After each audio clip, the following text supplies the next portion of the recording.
Smooth jazz.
So what class did you end up picking, Rez? Divine sorcerer. I'm shocked. You should be. Not a rogue and not a wizard? I know, right?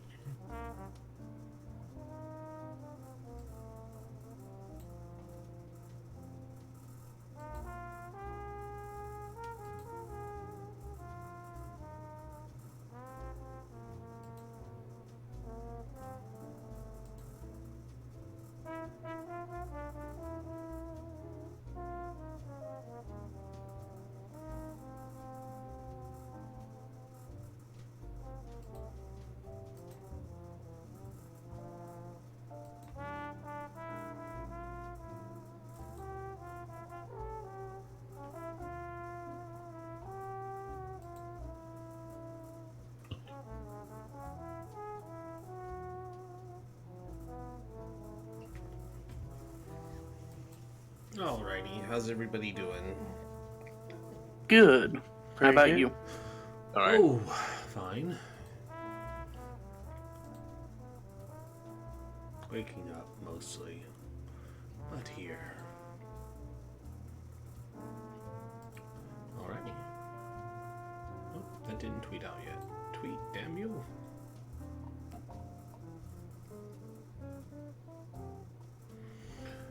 Okay.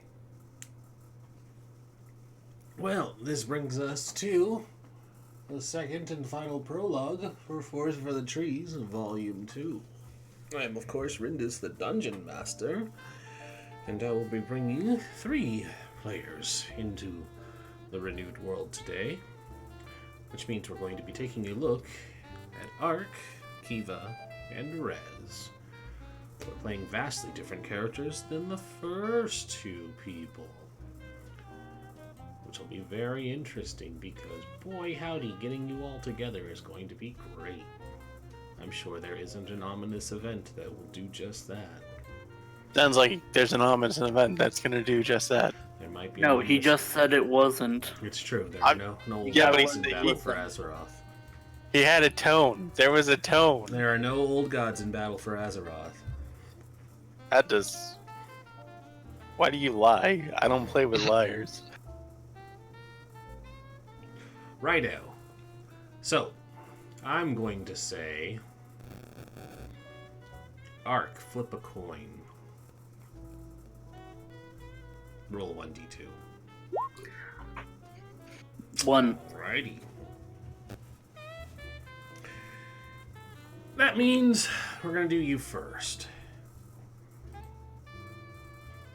Wah, ha, ha. Wah, wah, wah, wah. Wah, wah, wah. So, first things first. Give us a brief... No, we don't need a description of your character. We're going to introduce her. It's her prologue. That's how this works. So, starting off, you, much like everybody else, starts in a capital city. Here, it's the Federated States of Rallia. The megapolis, Rallia itself, makes up the center stage for Delre, right? Delre. Delre. With a strong accent emphasizing her dwarven nature. Delre. Or the poor imitation I'll try to do. I mean, at least you're going to try one. That's what's important. Delre, you have recently joined a clerical order belonging to the... What's the word? Order? No.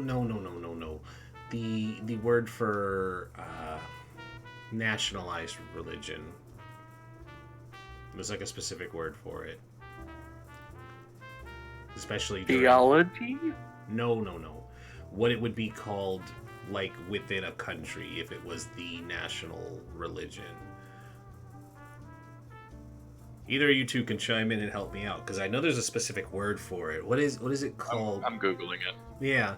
Like, there's a specific word, like, when England decided they wanted to be Protestant instead of Catholic, it was like, this is our, thing, this is what we do. It was especially big during nationalism. A religious cleansing? No. And, yeah, they did cleanse Catholics out of England, but still, they kind of had it coming.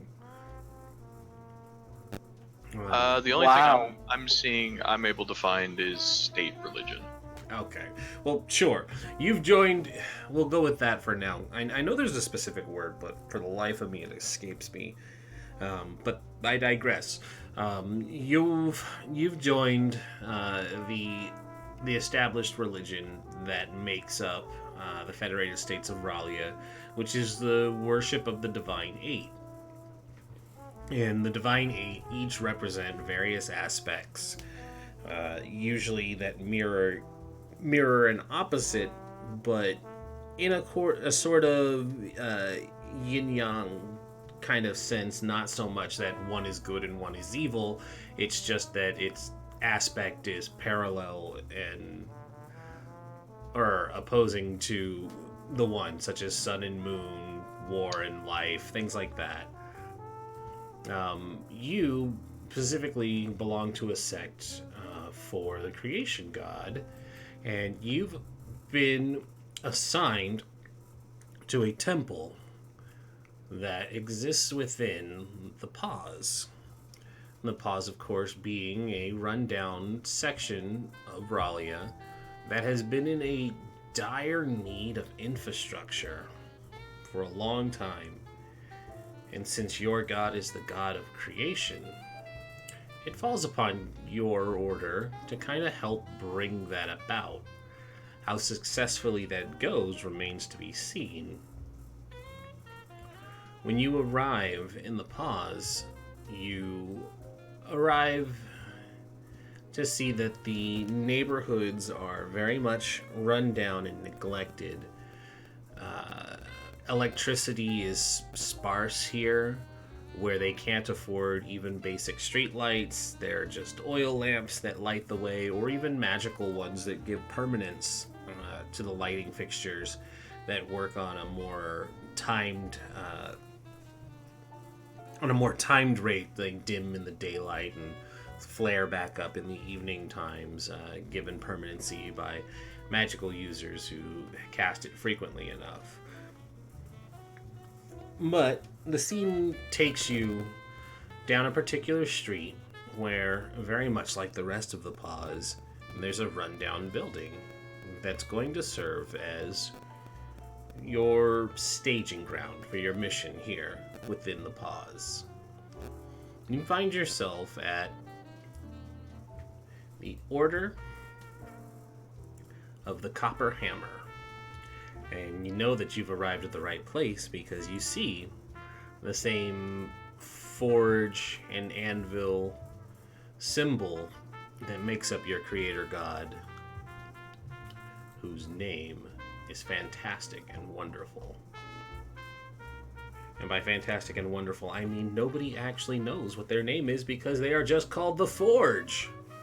They are called La Forge to their friends. It's so fantastical and wonderful to hear it.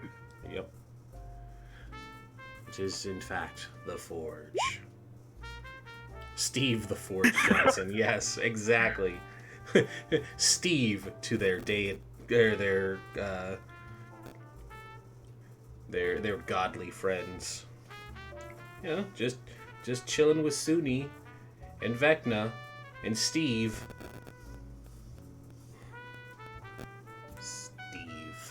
Yes. But do you stay out onto the streets looking around at the squalor around you, or do you head inside? Delre gives like a look around, and before heading inside, just kind of like a see what's around.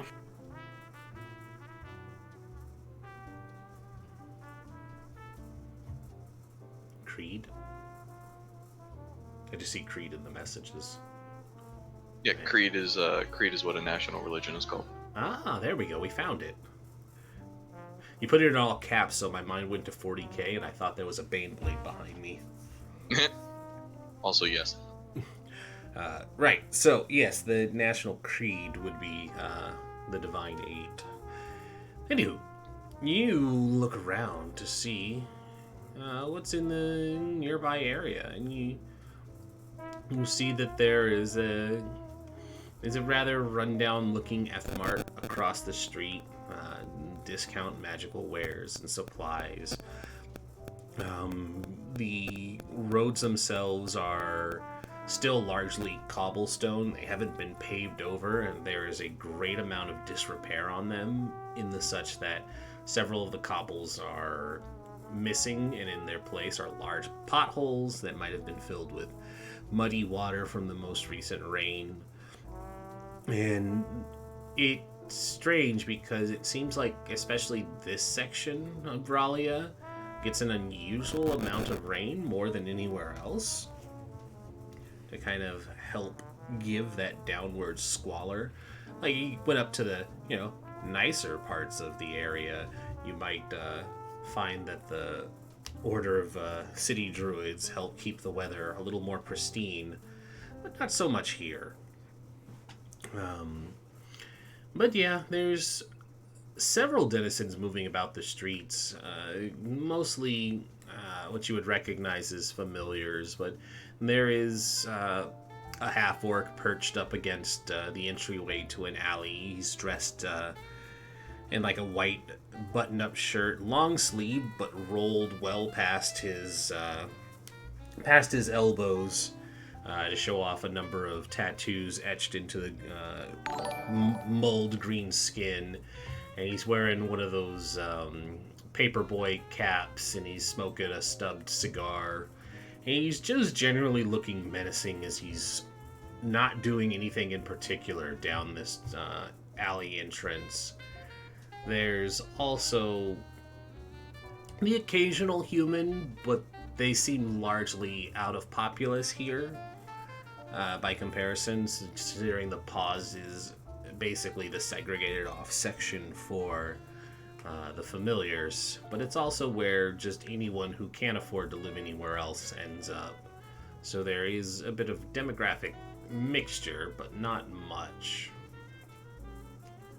So it's mostly familiars and then like half-orcs and half-elves mostly. And humans who are really, really poor. So after getting that general inside,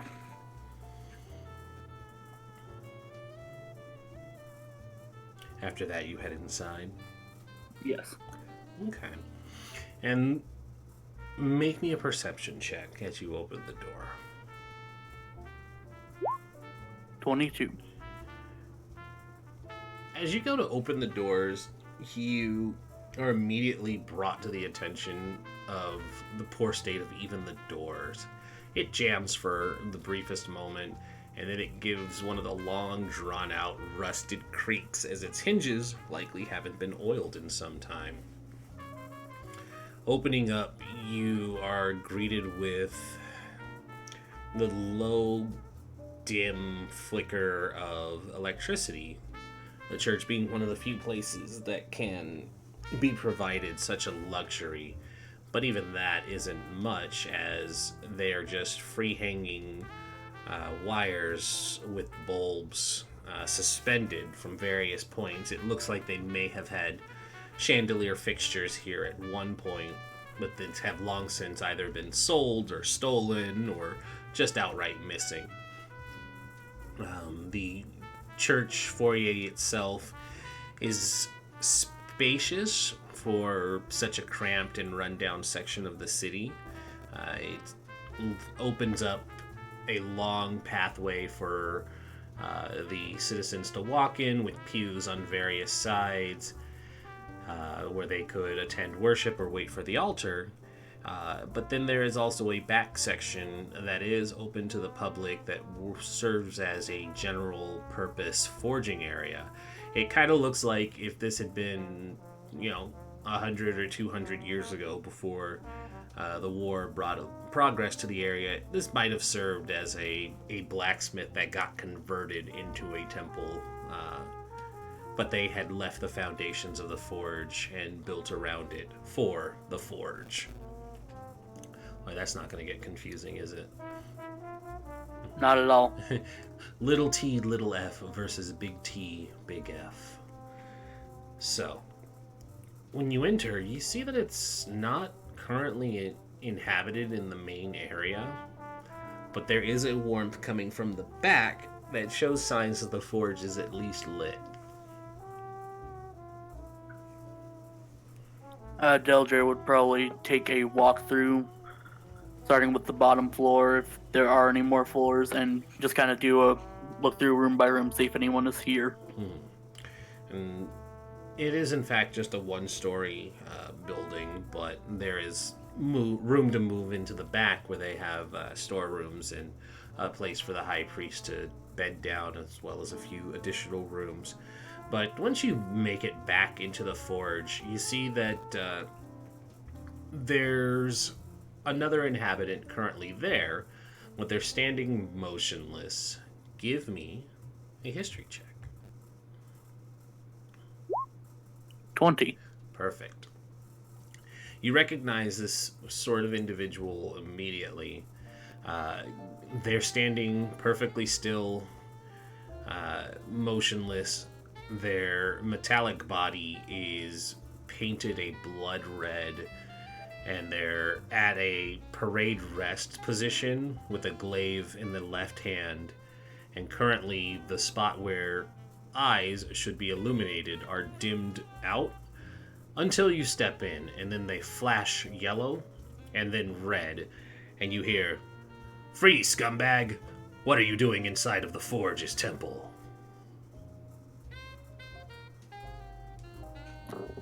Delre doesn't. She doesn't really physically react to that. Instead, she just goes, "Out of the right, Junka Scrap. You're I'm here now. Junk of scrap? How dare you? If you were an elf, I'd cleave you from taint to knife ears. That'll fix them. How dare? I'm here as a bastion to protect this temple, and any riffraff who enter shall feel my wrath. The wrath of the Forge. Well, I hope you don't plan on doing that to the Forge's current cleric. Present your hand stamp. No, not really. And they pause and they say, Present holy symbol, meatbag. And she'll unhook the amulet from around her neck. This is acceptable. Welcome to the Forge's temple. You will not be harmed, so long as you adhere to the Forge's tenets. And you see them relax and return to that parade rest position.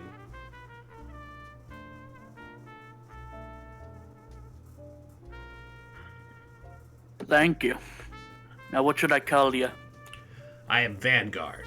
I am here to protect the temple and any who inhabit it for goodly reasons.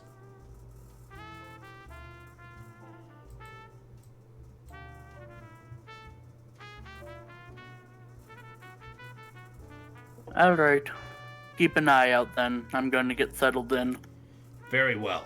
Welcome to the temple, Delre.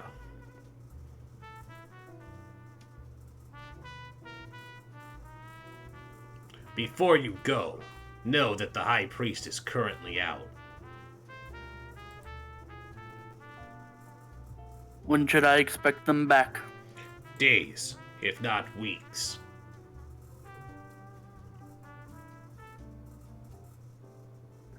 Alright. Thank you for letting me know. Of course, you shall assume their duties, now that you are here. Right. Give me a moment to put my stuff away. Absolutely. Store your earthly possessions. There is a room to the back, and it gestures with its non-occupied hand. And she'll head that way. And heading back, you see that there is, like I said, there's a room dedicated for the High Priest. It looks very much lived in and occupied. There's a small altar to the Forge built in there for him, for his own personal use, along with a desk, a nice-looking bed, a trunk at the end of it. The usual things for somebody who lives at the temple. You're quite familiar with the kind of situation that's set up for stay-in priests. But there is a side room that looks like it had been made up for you. There is a comfortable looking bed, the same kind of trunk and desk setup, but a lot of the personal aspects are devoid here. But there is a note hanging on the door that largely, when you go to read it, sums up the same thing. The priest lists himself as High Priest Ebenezer Shalefist. They've gone to the Kaz's on clan business to settle a matter that's not pertinent to your current needs, but they'll tell you more when they get back. You should expect them in a while. It doesn't specify. It kind of coincides with Vanguard's own days, if not weeks, because dwarves are just like, yeah, I'm going to go see my clan. And, you know specifically, too, anytime a dwarf goes back to their clan home, they might... Feasting, celebrating. They might have business to do, but... That's not the reason they go. Well, they'll get caught up in other things, too, because they don't go... You don't go back to the clans very often if you live in Ralia. It's kind of like you get tied down with work, or you get tied down with clan business back there, and usually they're like, yeah, I go... you do the pilgrimage every couple decades, but it's not an often thing. So when you get back, everybody's like, oh, you're back. We're going to go see everybody, all 300 family members in the clan. Yeah, that sort of thing. So he's going to be gone for a while, and he tells you as much, and there's like a layout of what your duties are. Make sure the forge stays lit. Keep an eye on Vanguard. Make sure they don't kill anyone. The familiars and people are free to come and worship and work as they please. Tithes are encouraged but not pushed upon. So it's kind of like you can come here and work if you need something done. And hey, since you were here, if you want to keep the forge going, you can donate, but it's not like you need to donate to use the forge. That's basically, we put a box out with a sign that says "Please donate." Mm-hmm. There's a tiny box Tim Warforged that has like the little Salvation Army bucket outside, and it's like, we need money to stay open, but you're free to come in and use it if you like. He has the same British boy accent, yeah, and he's got one leg, and he's got the little crutch fixed to where his arm should be. Yeah. Anyways, but yeah, you get the sense that you're going to largely be on your own, aside from Vanguard and handling these duties. Can I get the spelling on his first name? Yes, you can.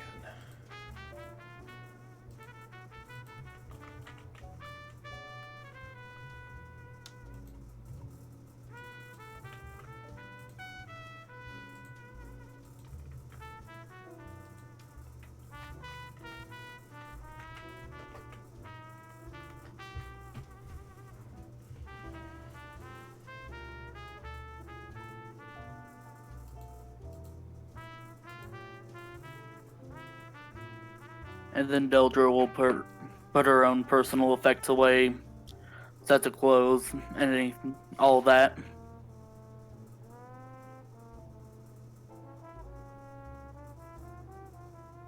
And what time is it right now? It's probably early afternoon when you arrived. You had a long journey about you. And since it's still, early afternoon, she'll go out and check on the forge. Going out to the forge, it would be a practical setup, a very old one, but a reliable one. It doesn't take long for you to look around and inspect it to see that there is, in fact, a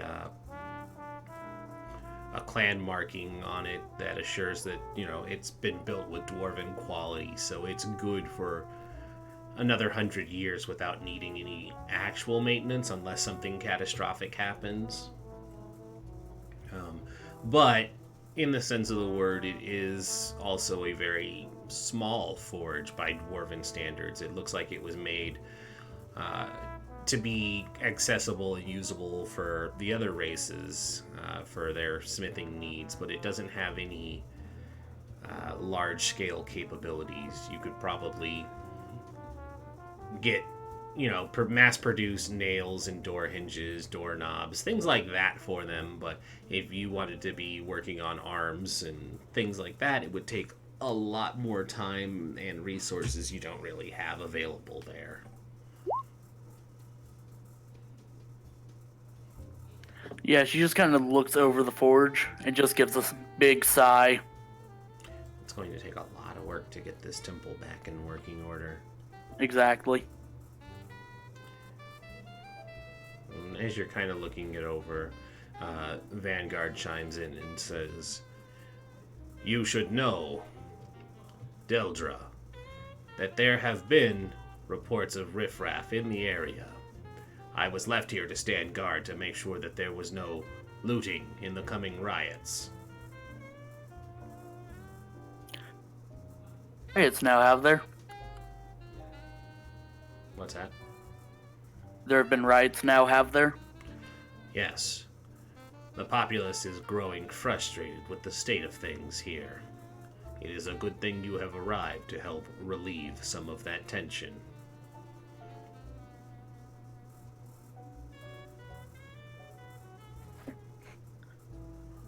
Alright, I'm going to give a look over to the rest of the house. Keep an eye on things here, and try not to kill anyone, please. That is my job. Also, if you need help in relieving the tension, I tend to find that relieving their head from their shoulders is the best way to reduce their stress. No removing any heads now. Very well. Got it? Very well. Only limbs. He returns to parade rest. She'll give him a look and then continue on to the rest of the house to check just what the overall state is, if there's any mold, anything like that. Make me a nature check. Home inspection roll. 13. Yeah, you're looking around the solid foundations. There's a kind of stone framework to the building, and then, normal wood beam supports and a high roof. The state of things kind of stands at disrepair, but it's not going to collapse in on itself at any point. Definitely another 10 years, and it could be considered condemned if it continues down this track of neglect. But you also know that in 10 years, you could probably turn this around and make it into a nice place if you put the time in. There's no mold or anything. It's mostly dusty and things like Nothing rotten. No rotting in the wood or anything. But it's mostly just dusty, neglected, and things like the electrical wiring are in need of a tune-up.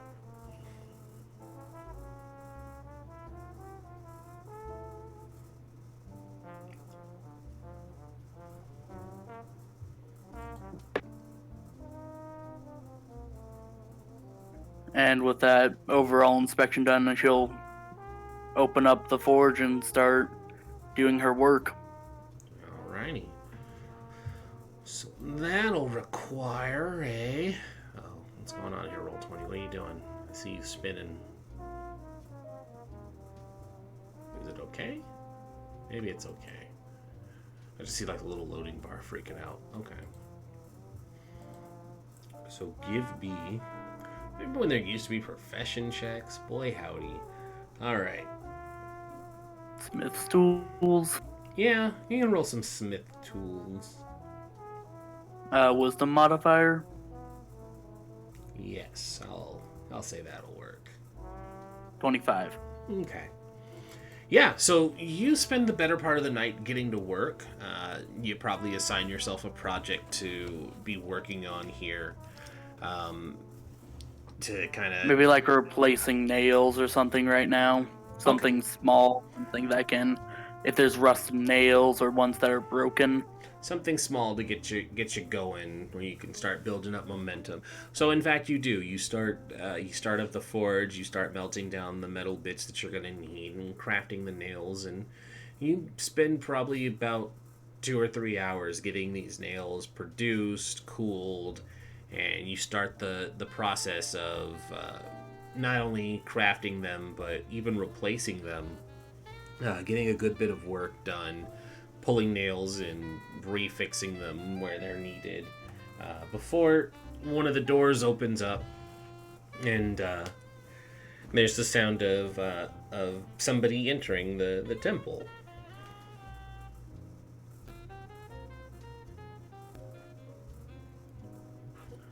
And as the Eldrit's working, she'll call out, "Alright, give me a moment. I'll be right there."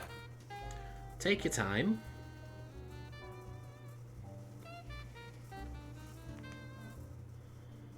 And she'll finish what she's doing, take off her gloves, and see who came in. All right. And so when you make your way out of the forge side to the main area, you see that there isn't just one person there, but it's a trio. There is a heavy-set looking halfling dressed in a very nice suit. And he's got his coat over his shoulders, but you can see that his hands and arms are inside of it, and resting against his extended waistband that goes around his large stomach, and he's got his like thumbs tucked into the suspenders that hold them up. He's got a cigar in his mouth that's slowly burning, and there's another pair of halflings, much thinner and more athletic looking, that are also wearing very nice looking suits. One is like a gray and stripe, the other is just a dark color. But the pair of them flank this heavyset looking halfling on either side of him, and they're looking around, and he says, "Ah, nice looking place you got here. I take it you're the new priest that arrived." Aye, that's me. Not Flatfoot. No, sorry, it's not Flatfoot. Or Fatfoot. Fatfoot. Yeah, no, Fatfoot doesn't get to cameo in this game. Fuck that guy. Showed up for half a session and didn't come back. Anyways. He says, I take it you're the new priest here. Aye, that'd be me. What do I have the pleasure of addressing you as, my stout and beautiful lass?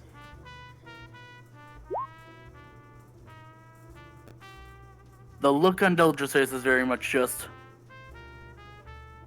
I'm having to deal with this.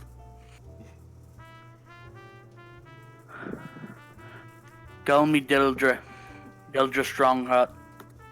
Well, Delre Strongheart. It's a pleasure to be making your acquaintance.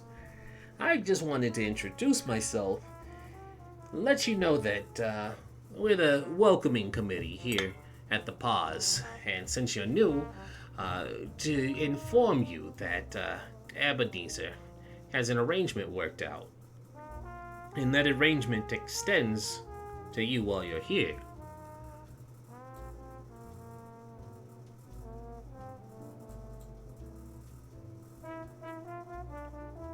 I don't know about any arrangement. I'm very glad you asked. So we run... how would you put it? We run the eyes and ears of the Pause. We make sure... and when he says that, one of the halfling to his right is like, eyes and ears, got it. And he kind of looks over to his lackey who laughs. He says, we're the eyes and ears here. We make sure everything stays quid pro quo and nobody gives you a hard time while you're here. You can't trust the blue cloaks around here. They're very corrupt.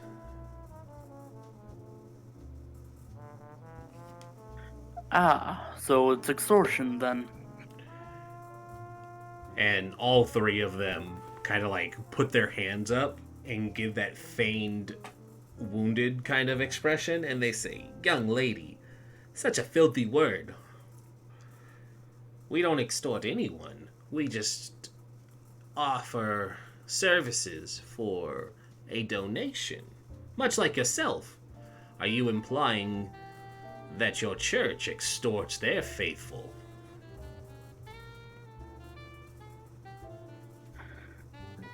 No. Very good, then we're in agreement. Well, it doesn't seem like I much have a choice, do I? The way you're putting it.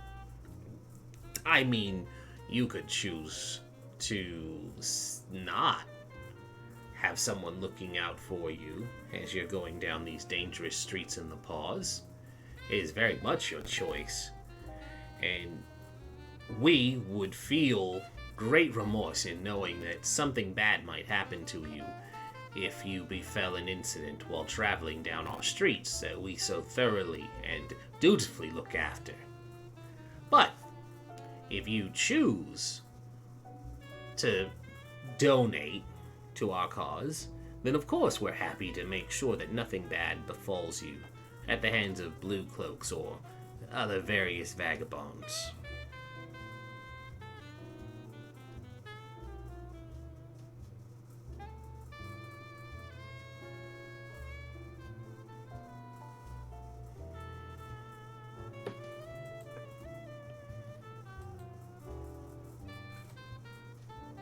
So you want donations? Of course. I know you just arrived, so you don't need to donate until the end of the month.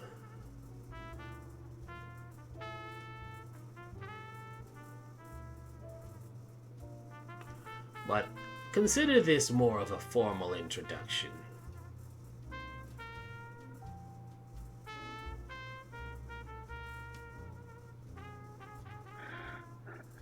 Alright, I'll think about it. Hmm. Now, did you have something I can help with? Nah, that's all. Just wanted to make sure you got to meet the boys.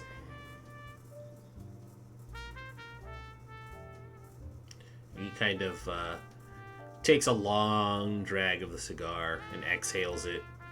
He finishes a good portion of this cigar and stamps it out into one of the pews, and he says, "Well, Delre, we're gonna head off. If you're ever looking for a place to relax and drink, head on down to Fatfoot's." And they all turn, not giving you really the care or consideration of giving a response, but he waves with one hand and they walk out.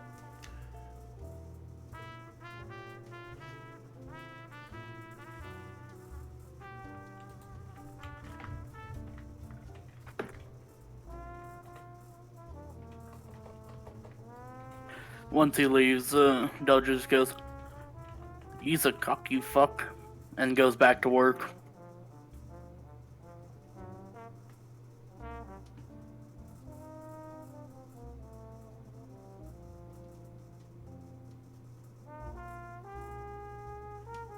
That he is.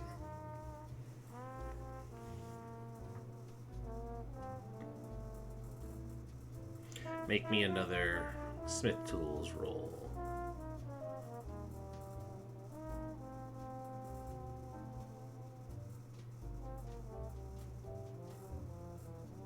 Uh, 14.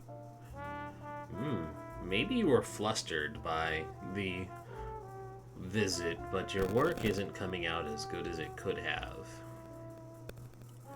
You bend a couple nails as you're trying to refix them into various points in the walls or on the furniture, and you have to start over more than once, but your production slows to an aggravating speed by comparison to where you were.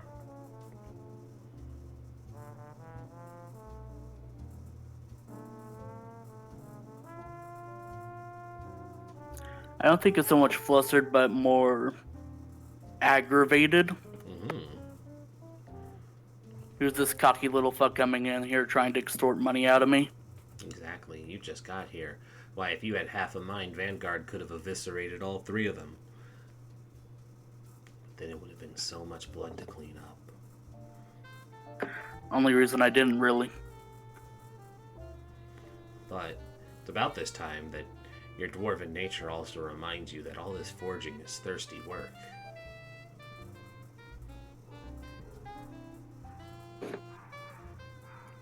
And then ghost dogs. And then ghost dogs. That's why they call it the pause, didn't you know? Spectral dogs haunt the whole neighborhood.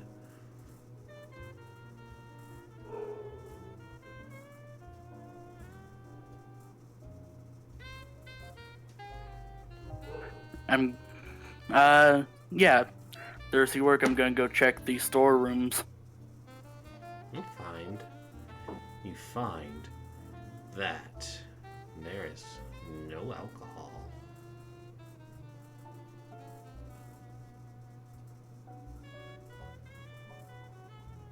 What kind of dwarf is this high priest? Make me a history check. 12. You vaguely recall being brushed up on rules and laws of Ralia, the Megapolis, and there was a section that you read up on because you had to especially be familiarized with the special rules and laws that go on within the pause. And to your horror, you remember that it's a dry district.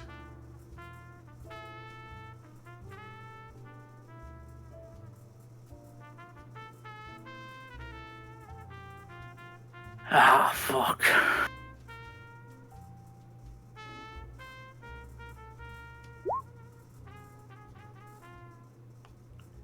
Make me a wisdom roll. 20. A certain individual who was a very cheeky fuck had told you that if you were ever thirsty, you could go to his bar. Very openly, in fact, told you you could go there for a drink.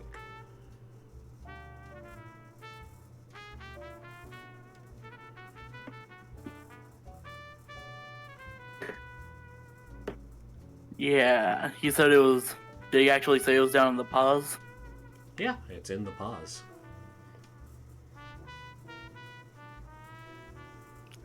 Now, if this is a dry district, that just confirms his sketchiness. What? No.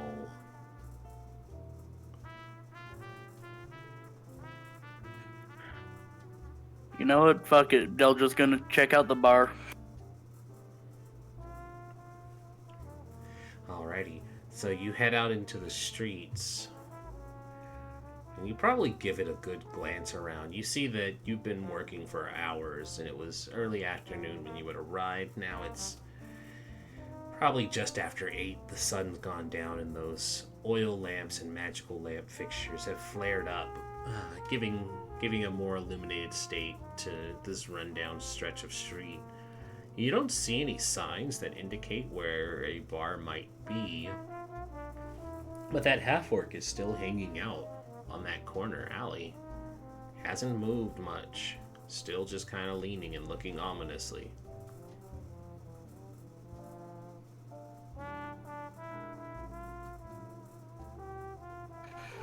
Oi! You've been hanging around here for hours. What are you doing? You just roll up to him and ask. Mm-hmm. He kind of looks down at you. He's probably a good 2 feet taller, much broader in the chest and shoulders. He just gruffs. He says, "What's it to you?"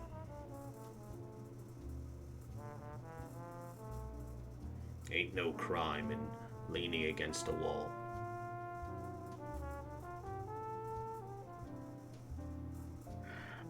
No, but me pa always told me that if you did that for too long, you turn into a gargoyle.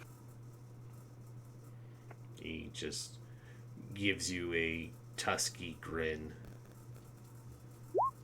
Your pa sounds like a smart man.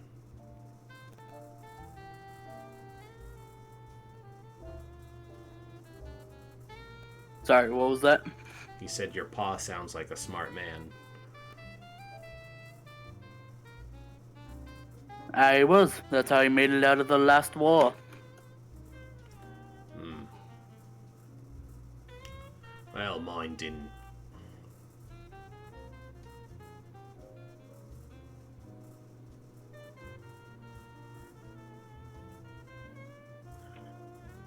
Lots didn't.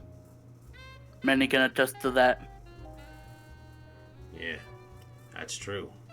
Especially when Rollian's the ones doing the head chopping.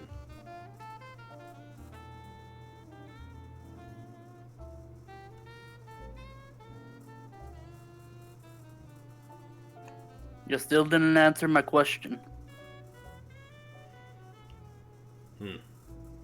Nope, sure didn't.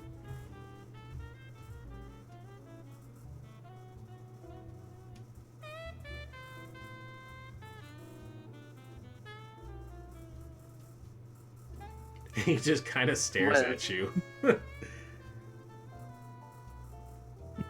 Well, anyways, you know where a dwarf can get a drink around here?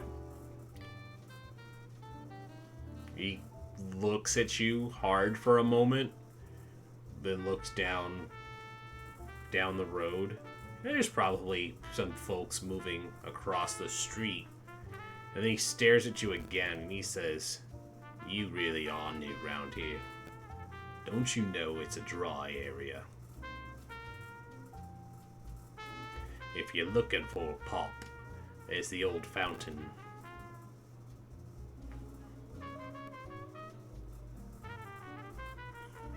And where might one find that?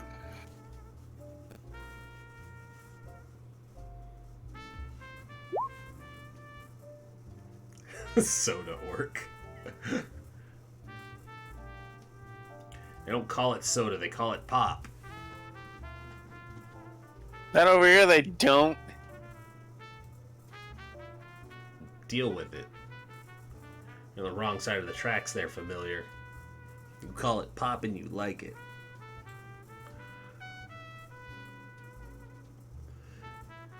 Looking for the fountain, he kind of rolls his eyes. He says, head on down Main Street. It's right there in the open. They close in about an hour, but I'm sure you could find yourself a root beer.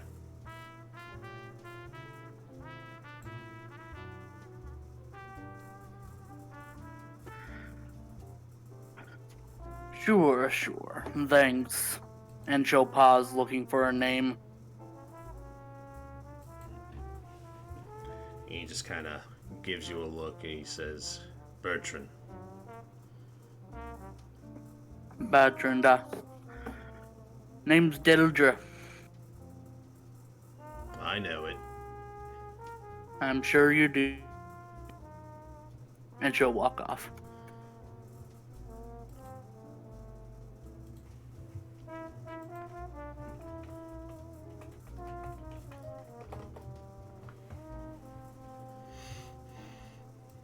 So you're gonna go find the fountain? Yeah. You chimed out so hard. Yeah. Alrighty. Dwarf going to get soda. This is a brave new world, guys. Gotta figure it out. Alrighty. So yeah, you make your way onto Main Street, and this is probably the liveliest part of the pause, and considering it's getting dark, there are still people moving around. It's not one of those places where, everybody... It's one of the more well-traveled areas, so there are people who are not concerned with being out on the streets.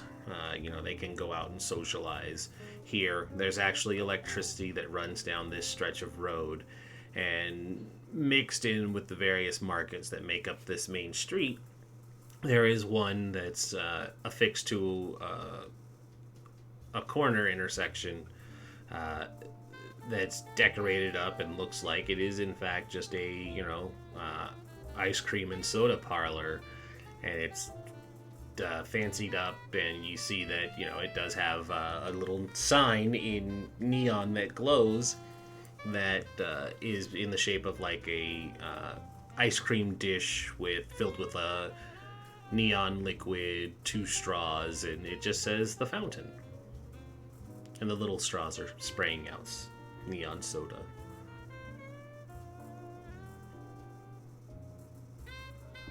That's a lot. You're cutting out so hard.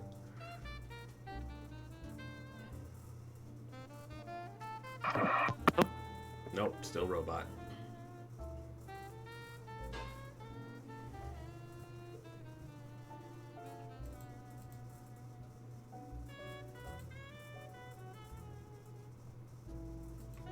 Meanwhile...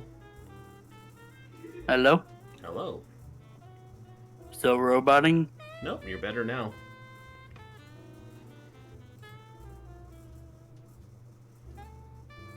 We didn't hear anything you said, though. Last thing I just said was that's a lot of neon. Yep. It sure is.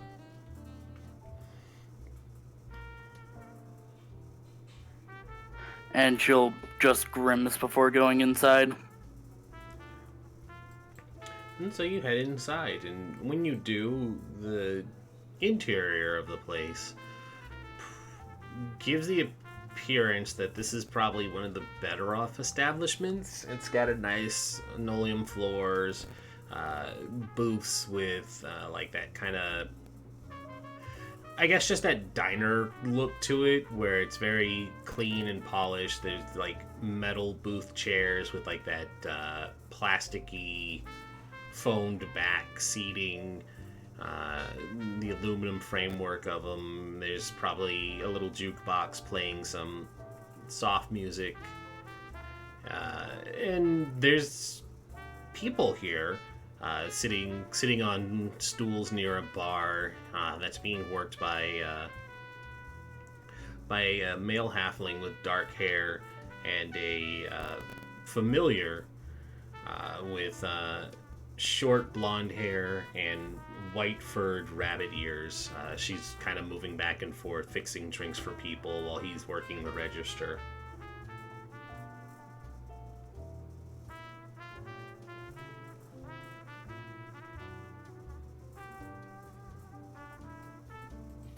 She walks over and goes, "You got a menu I can look over?"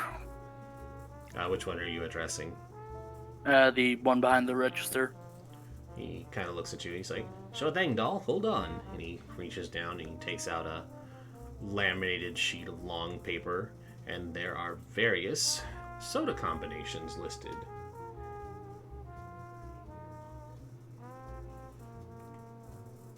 There's also an assortment of ice creams, and there are flavor syrups they can add in there, and they've got more than a few egg creams, if that's more up your alley. Oops. That's the wrong spot. Too busy looking at that hilarious gif. There we go. She looks confused at looking at this menu.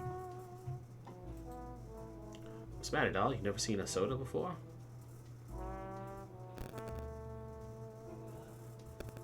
No, I just didn't think they only sold sodas. And the bunny girl laughs a bit, and she's like, "What do you mean only sell sodas? This is a dry county. It ain't like we got alcohol here."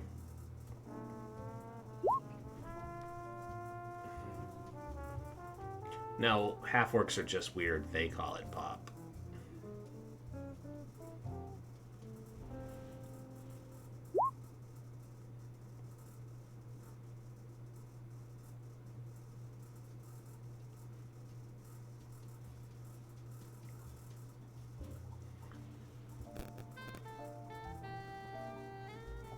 Sorry, doll, if you were looking for alcohol, you're not gonna find any here in the pause.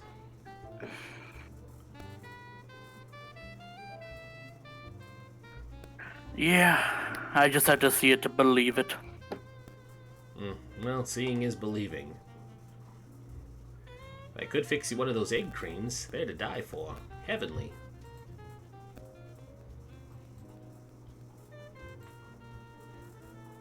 She's just going to hand back the menu. Thanks anyways, and she's going to leave.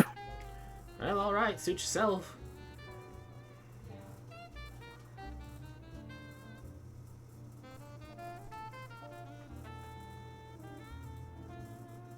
How big is the pause? Big? It's the equivalent of the Bronx.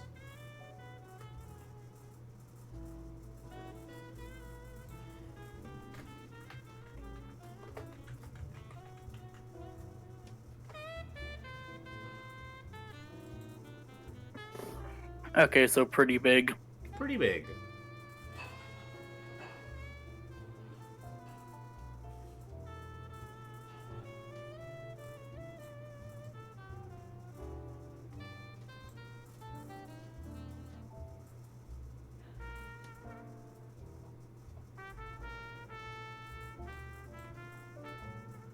And I don't suppose that we're on the upper side of the pause where it's close to another district.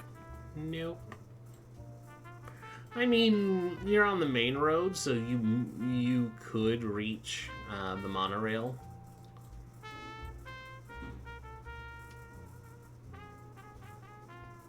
But it's also late, and Late. Yeah, and the last trains would be running for a couple more hours, but if you wanted to go out and drink, you wouldn't have much time for it.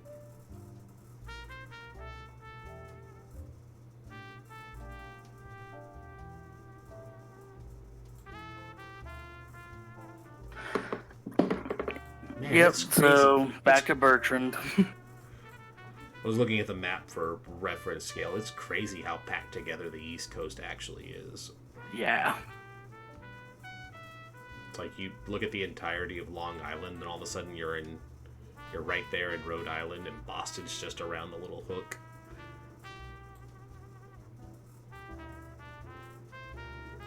Boston.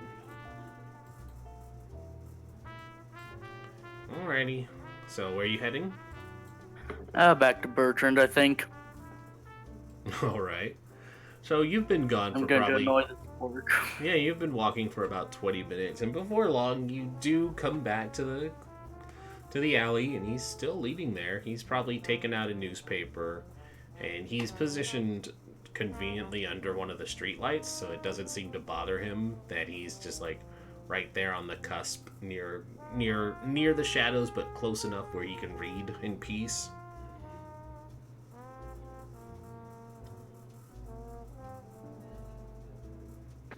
So is this your job or something? Or something. You know where a place called Fatfoot's is? Who's asking?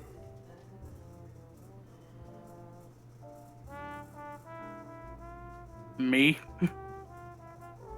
He kind of lowers his paper and he gives you a size up. Make a persuasion check.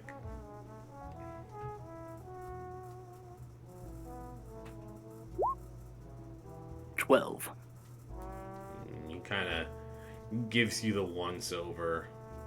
He shakes his head and he flicks the paper back up and he says, "Nah, I don't know any Fatfoots."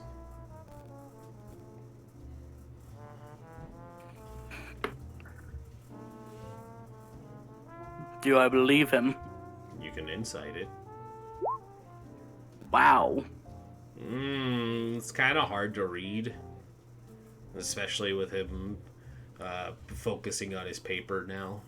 But it seems like if he's got any answers, he's not wearing it on his sleeve.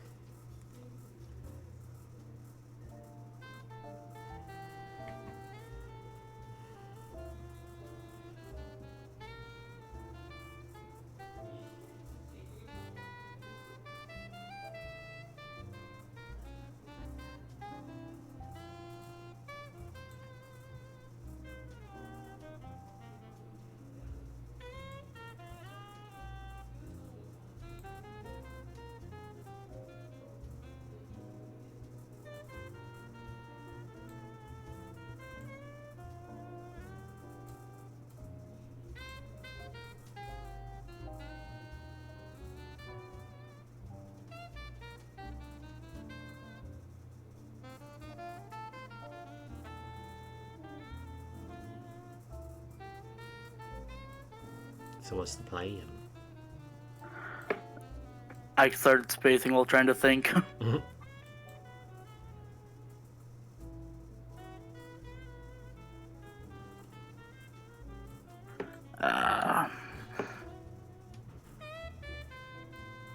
There might be other ways to get him to talk.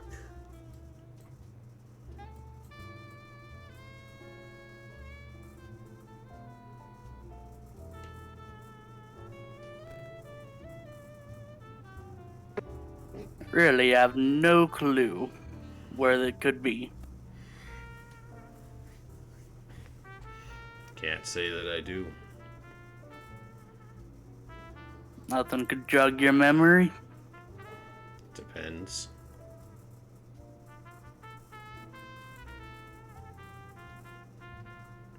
And Delre will produce a gold piece. He takes it, tucks it into his coat pocket. He says, "Ah, right, halfling. Yeah, I know the guy. You had like an invite or something. I might be able to put you in the right direction."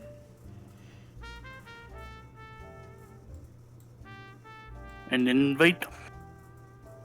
Make a wisdom roll for me.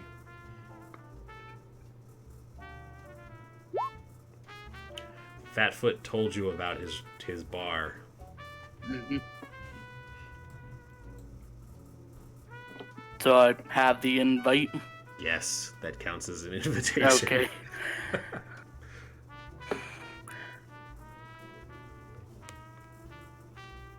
Yeah, the halfling came by earlier. Told me to seek it out. Did he now? He folds the paper up again and tucks it under his arm. He says, well, Deirdre, legally if you're a blue cloak you have to tell us. But since you seem new to this, I'm going to assume you're not a narc. And he's gonna look down the street for a moment, and then he's not even gonna gesture for you to follow him, but he's gonna head down the alley. Delre will follow.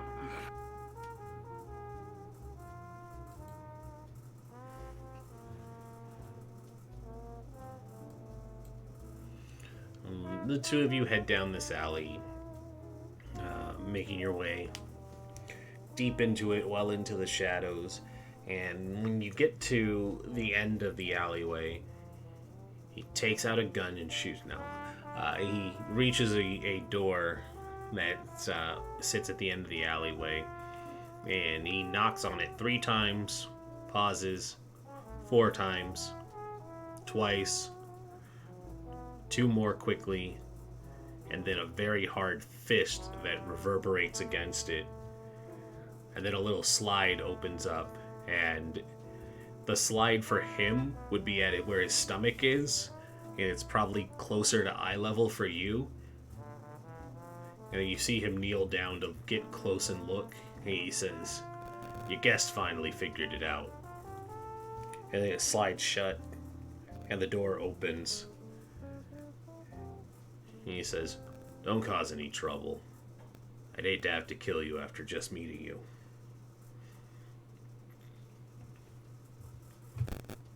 He's going to head inside. Which gets us a music change. What, halflings don't like jazz? I didn't say that. Keavah, don't bring that back.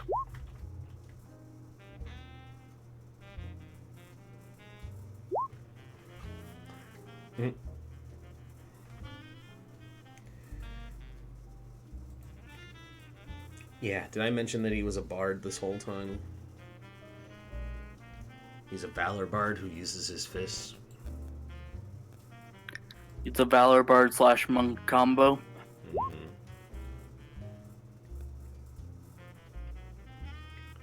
He's all punchies. In my notes, he is Bertrand the Pop Orc. The pop orc. Good to know. Yep. Yes, he weaves a mighty story with his fists. Pork. Pop orc, aka the pork. Where's the pork? I mean, Japanese orcs are just pigs, so it is accurate. So the door opens and you're immediately met with a soft sound of lounge music.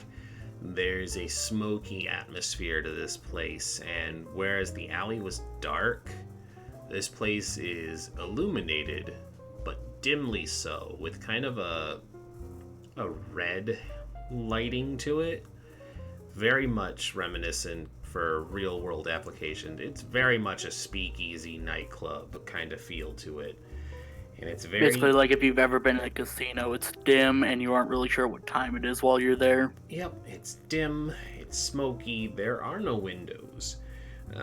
And as you head inside, you see that the doorman was a halfling who is he's sitting on a stool, and he's got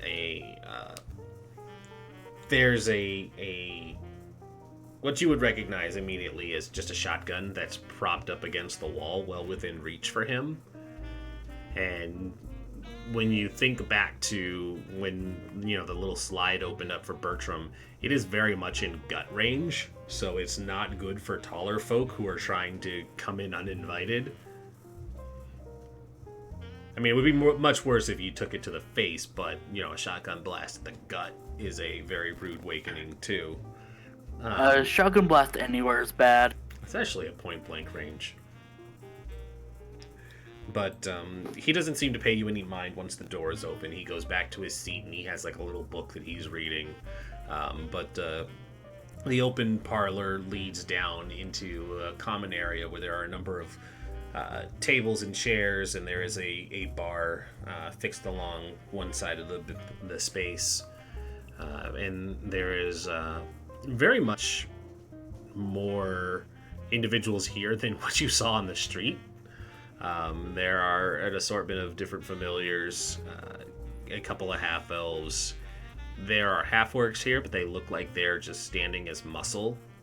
And behind the counter is another halfling.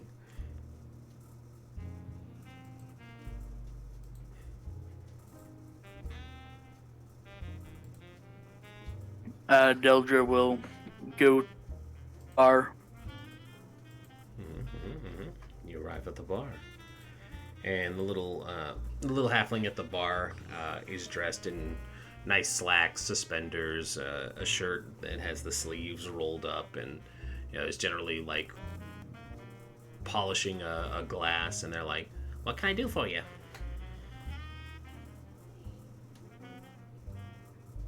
I need a drink. Everybody needs a drink, friend. You got anything specific? What does this place have? Well, we ain't got soda pop, that's for sure.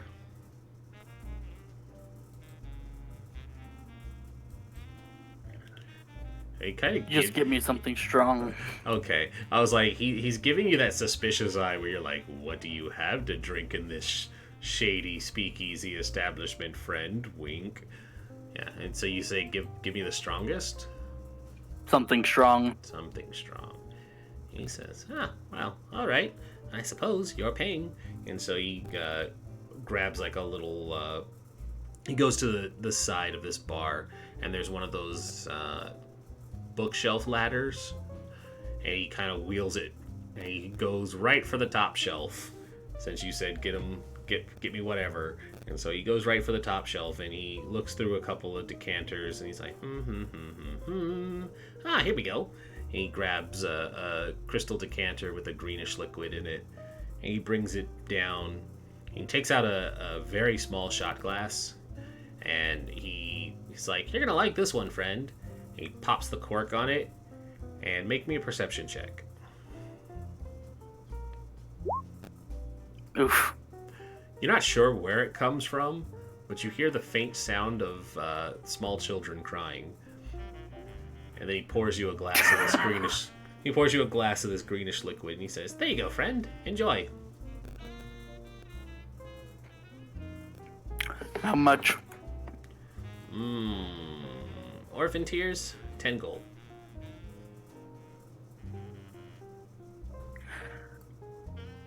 She's going to give him a skeptical look, but give the gold. He gives you the politest of smiles, like, yeah, of course you're paying. And so he... No, more like, I doubt this is worth that much. 11 gold down, and you haven't even started the game. Yeah, so he slides the coins into the register. And he says, "Yeah, well, go ahead and give it a taste." And she will. And Constitution save. Wow, These dice rolls started off. Even as a dwarf, that does not help you. I know, 10. So when you knock it back and it goes over your tongue, it has the taste of licorice, and then there's the slight burn as it goes down your throat, and then it feels like a bomb goes off in your gut. And as you've consumed it, you're like, oh, that's nothing.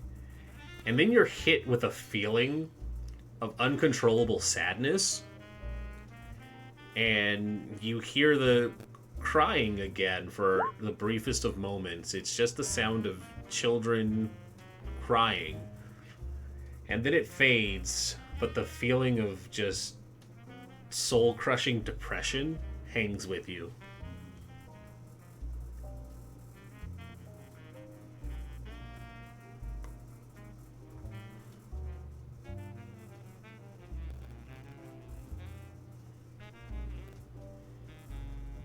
And she'll slam the glass back down and make it to leave. And you find that your feet are very, very wobbly. Yep. He says, well, you didn't like it, friend? I imagine I'm barely able to stay on my 2 feet right now, so one-track mind. You know, and so you wave them off and you start to wobble and wander, and you're heading right for the exit? Yep. Okay. Give me another Constitution saving throw. 17. 17. You're able to keep the contents of your stomach in your stomach, and it is a slow and painful wobble, and you feel the feeling of all the eyes on you. People are watching you as you basically entered, took a drink, and then immediately turned around. You're probably very green in the face, but it looks like you're holding your stomach well enough. And as you make for the doorbell. I remember my first beer. Bear. You feel the crushing weight of your ancestors looking disapprovingly as you lightweight your way out. No, but you reach the door, and the halfling kind of grins, and he's like, didn't take well, did it? I mean, that's the downside of these dry counties. You get soft, and he holds the door open for you. He says, feel free to come back to Fatfoot's anytime. Again, just another wave off. And you make your way out of the alley, and you probably get to the mouth of the alley where Bertram is still standing under the street lamp. He just kind of shakes his head. He says, do you need a hand? I'm fine. Make another con save. 18. And you do hold it. Your dwarven constitution is kicking back in. That initial punch of the alcohol knocked you off your feet, but It was literally made by devils, so... it knocked you off your feet because you weren't prepared for it, but you're holding well, and as you're moving to get to where you need to be, you get back to the church, and then you remember getting inside the building, and then everything's gone black. Morning comes, and you wake up with a blistering headache.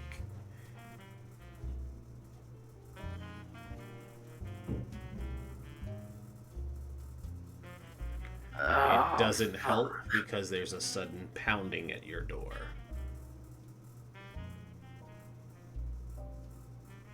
Alright, I'll be there in a minute.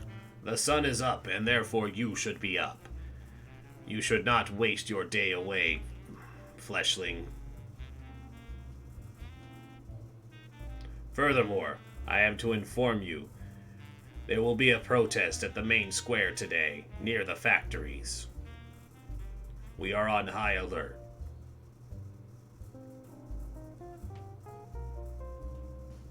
Is that something the church needs to be part of? If you feel your presence is required, you can show support for the people here. It will endear them to you, and then we can crush them. With faith.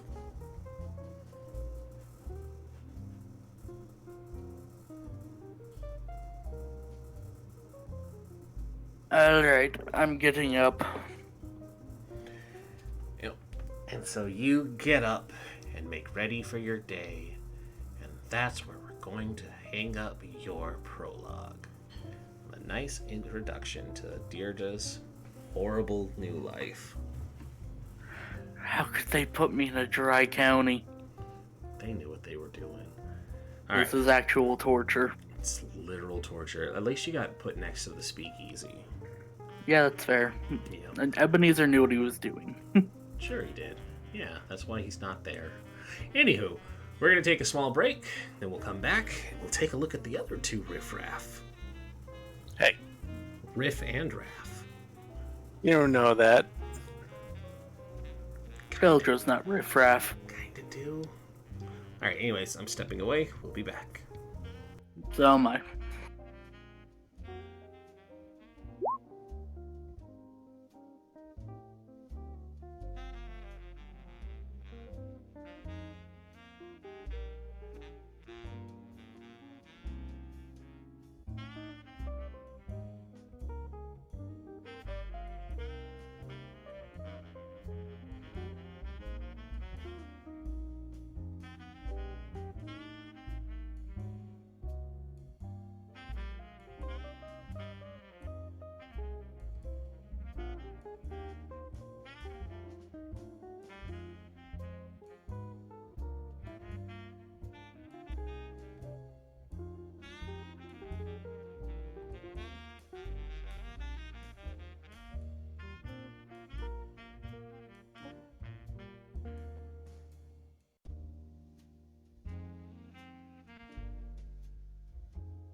I'm back.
I'm back.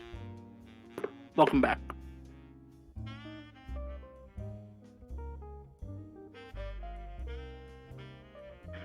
Alcohol should not be illegal.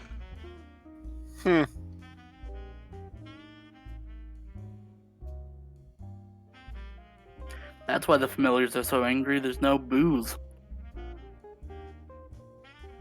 Yeah, I'm sure the oppression and your slavery has nothing to do with it. Well, you can forget about that if you have booze.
I'm excited to see your guys' characters.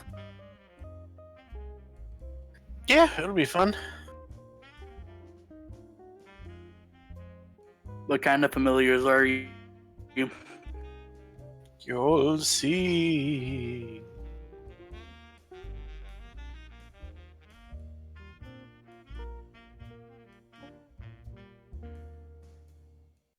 Oh, Keavah has a picture.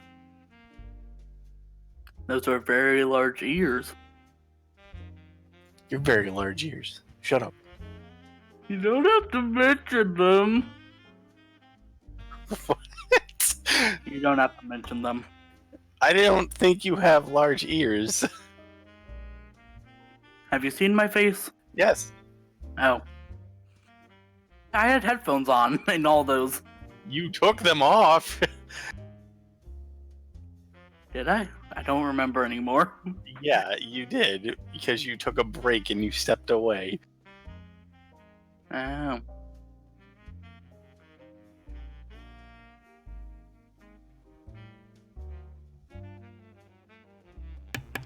Did I miss a picture?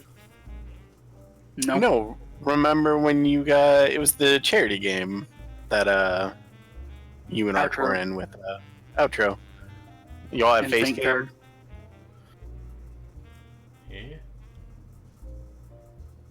I am confused. Link, show me. Show No, me. nobody was... There's nothing to show. Then how are they big ears? What is going on? Because he was on a cam, too. Oh. I asked them what kind of familiars they were. Then I was like, oh hey, Keavah has a picture. Those are big ears. Keavah with their big goofy ears. Then Rez said that I had big ears. Gotcha. See, I thought when you said picture, we meant actual artwork. I'm gonna go back to eating my spam now. Do that. I will.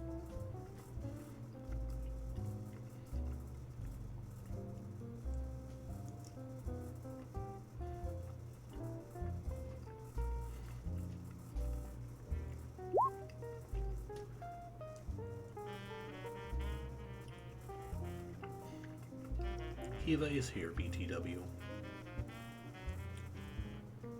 I'm just gonna take another second to finish up this big slab of spam. I don't Those are big ears. I don't see the appeal of spam. So It's good. cheap meat. It's so good fried up. It's very good fried. You can make it into tacos too. They're real good. I could just make regular tacos. But spam tacos are really good because you use like a pineapple glaze on it, and then you put it with salsa and some cheese. It's so good.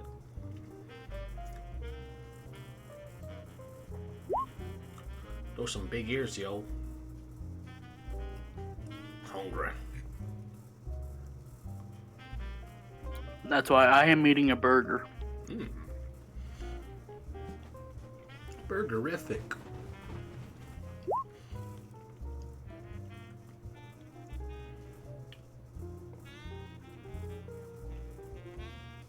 Delre is shook that there is a place that exists without alcohol. I mean, yeah, it's across the bridge. The chosen land.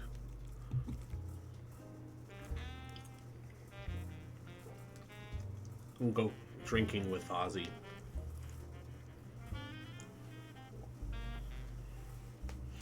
Anywho, I think if everybody's back, at least the two people I need, and myself, we'll go ahead and get started. And I'm going to flip the music from the lounge club. That's not another beaty beats.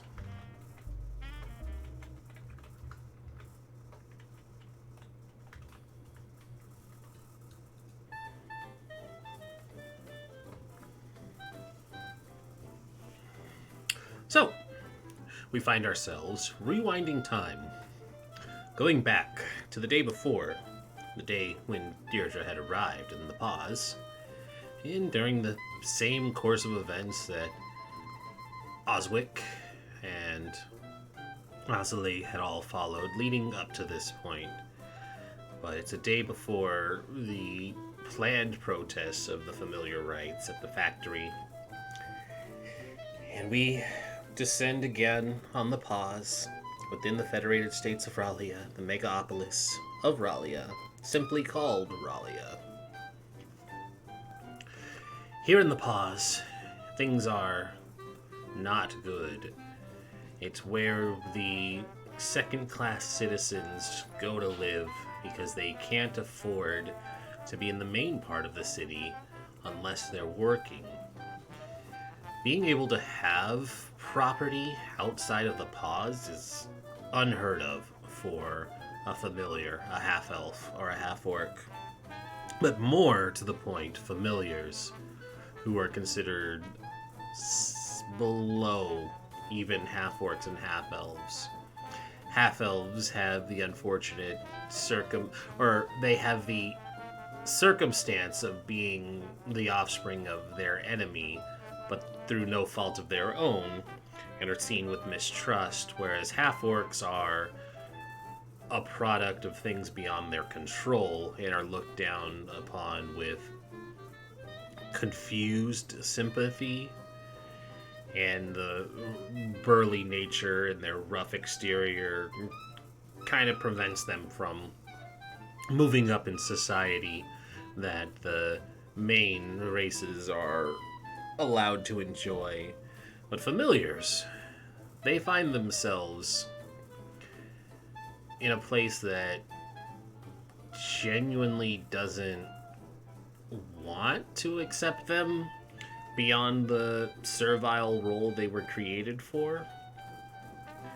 Being creatures that initially started out as magical companions for wizards and a group of bored wizards who had gathered and decided that they wanted to make their companions into something more, slowly shaped them into more humanoid forms, and lo and behold, these humanoid forms were capable of reproducing, and soon a population grew out of control that the wizards couldn't keep contained, and so the familiar population needed to be addressed and dealt with, and so they were given second-class citizen rights. What that means for people like Patches and Stitches, it means that you're not expected to rise above your station. You're not allowed to hold political office or even hold land or property within the city or the outlying areas of the Federated States of Ralia. It's why most have come to take up residence in the pause, where they can lease and rent the unwanted spaces that the upper echelons have moved out of long ago as the city progressed and built into this golden beacon city on a hill. For most familiars, this sort of life is hard, and you find yourselves having to find work where you can eke out a living. Most familiars take to the life of being mercenaries, service people, or just going out and adventuring, where the rules are a little less stringent, and if they don't like the place they end up, they can just move on. Those who are within the city find it a lot harder, as you need things like traveling papers and permission to go anywhere outside of the pause. But within the pause, it is your own little animal kingdom, as it were, and people can move to relative comfort within the confines of the pause. And so we set the scene with a pair of siblings, Stitches and Patches. What does your normal morning routine look like?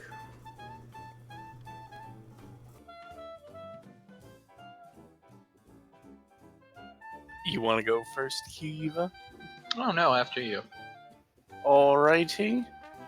Well, Patches will typically wake up in the morning in wherever they manage to end up sleeping that night, and will get to his feet, adjusts his clothes, of which they are very tattered.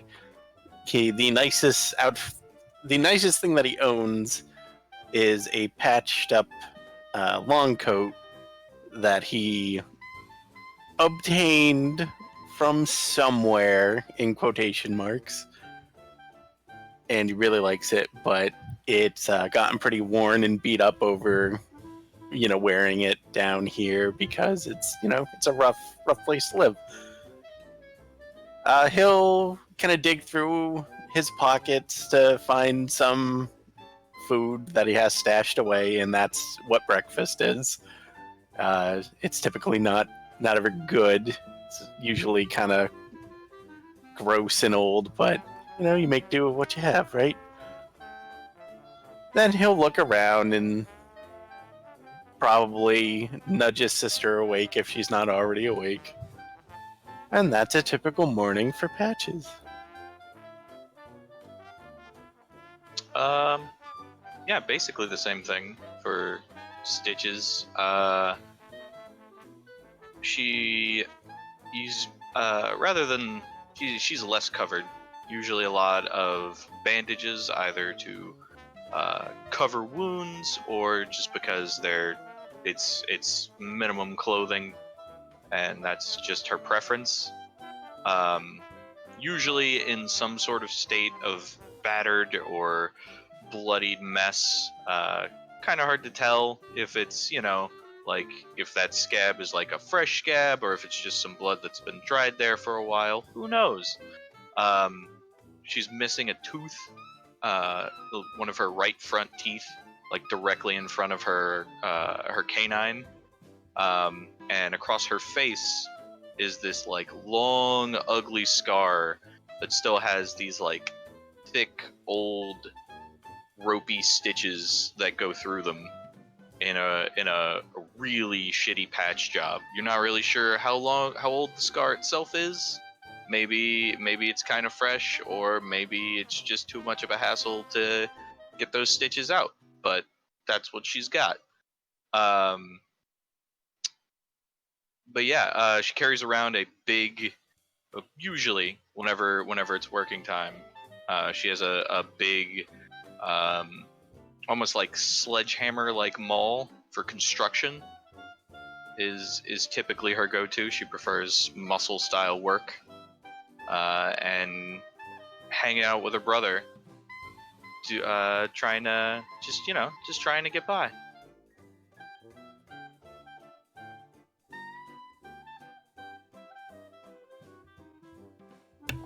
Oof, I had to mute myself for a really nice burp there, but here we go. Great. So morning has found you both, and you've gotten your routine done, and you're up, and it's safe to assume that you all don't normally have a daily plan. You just move about finding work or things to get into. Yeah, that's about the long and short of it, I imagine. Okay.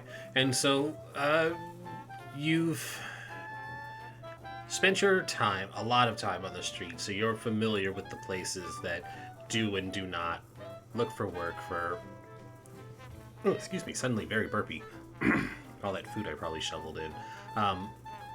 But you know what places do and don't allow familiars to congregate and loiter. Even in the pause, there are establishments that are owned by other races, and they do a varying degree of their own segregation. Signs posted out that clearly tell you where you're allowed and not allowed to be. But I think Stitches is the one who has work for you this morning, and it's Stitches. You would have been approached the night before by everyone's favorite halfling, whose name I already forgot. His first name, was it Donnie? Don? Yeah, it's Donnie. Chungus. Donnie Chungus Fatfoot had approached you yesterday with a job that needed to be done. And to kind of summarize it up, the conversation more or less went it's like, I need a favor from you. It's just a simple drop job. You're going to take a package to a destination that I've predetermined, and I need you to get inside of the area, and you're going to make the drop. You don't need to see what's inside the package. You don't need to mess with anything. Just a quick get in, get out sort of situation. And if you're able to do it without attracting any attention, there's going to be a good payout for you, Stitches, because I like you. You're dependable, and your brother is also very capable. And I come to you because I know I can trust you with this without having him ask about the finer details.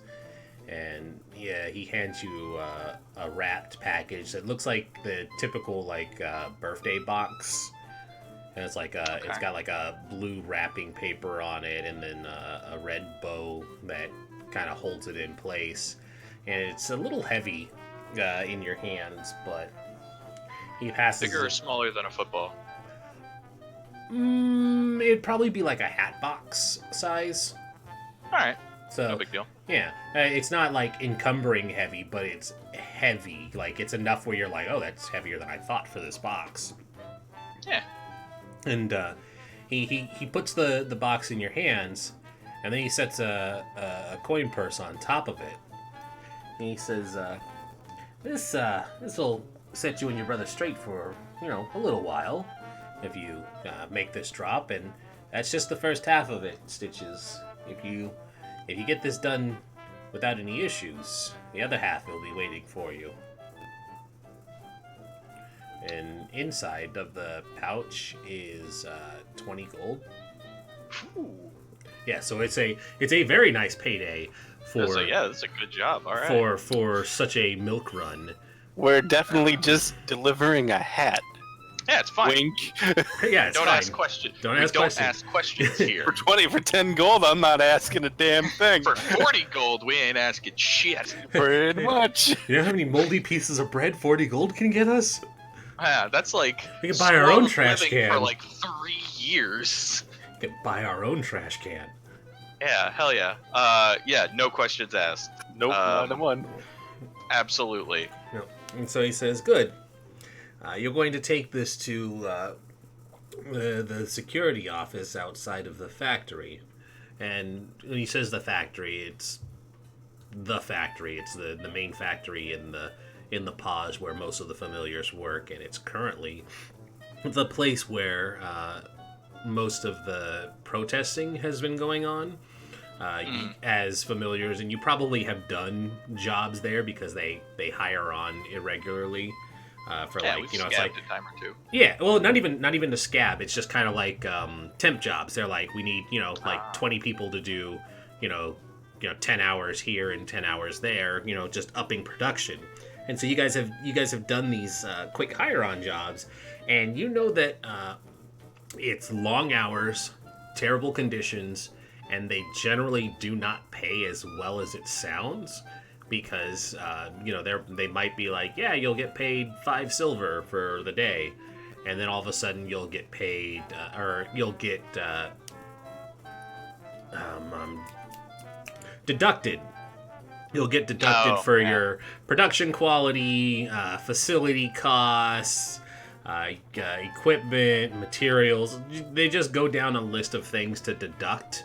And you usually make about 30% of what you're promised, and people have finally started to reach the end of their patience for it, and protests have been flaring up here and there, and the protest that's going to happen tomorrow is going to be one of the largest ones that have happened. The smaller ones have always been disbanded pretty quickly. Not even by the Blue Cloaks per se, but the factory has their own Finkmen that will chase off any protesters. Okay. And so this is going to be a very large scale and organized. There was basically a mass walkout, and there were too many people for the Finkmen to kind of corral back into place. And so, like, the factory has been shut down for a bit and it's killed production and blah, blah, blah. But he tells you that you need to deliver this to the security office because it's the security officer who's on duty's birthday, and his wife ordered him this nice hat for work, and the kindness of their hearts, they're delivering it. You know, basically, it's the story he gives you is that you're delivering this hat for his birthday. Yeah. All right. Sounds good. Yeah, I will absolutely. Did this happen the day before? It would have happened. It would have happened the day before you woke up. So now you've got a healthy bit of gold to do with it as you please for the day, as well as the hat box. Okay, cool. Well, assuming you stashed it away, did you stash it away somewhere? Of course, I stashed it. Give me a stealth roll. I'm just curious. Okay. Okay. Yeah, you did a good job stashing it away. When you wake up this morning, it's still in your little hidey hole. Yeah, I will also keep 5 gold, but stash the coins as well. The other 15.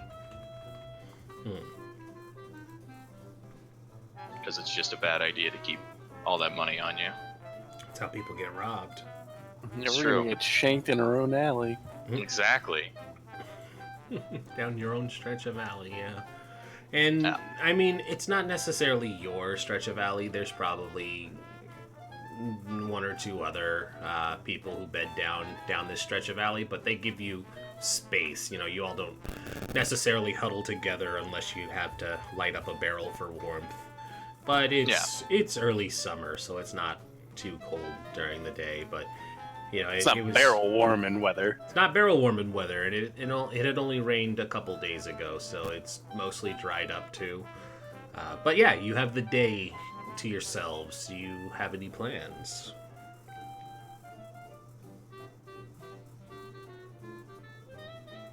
This music is so upbeat for what's going to happen.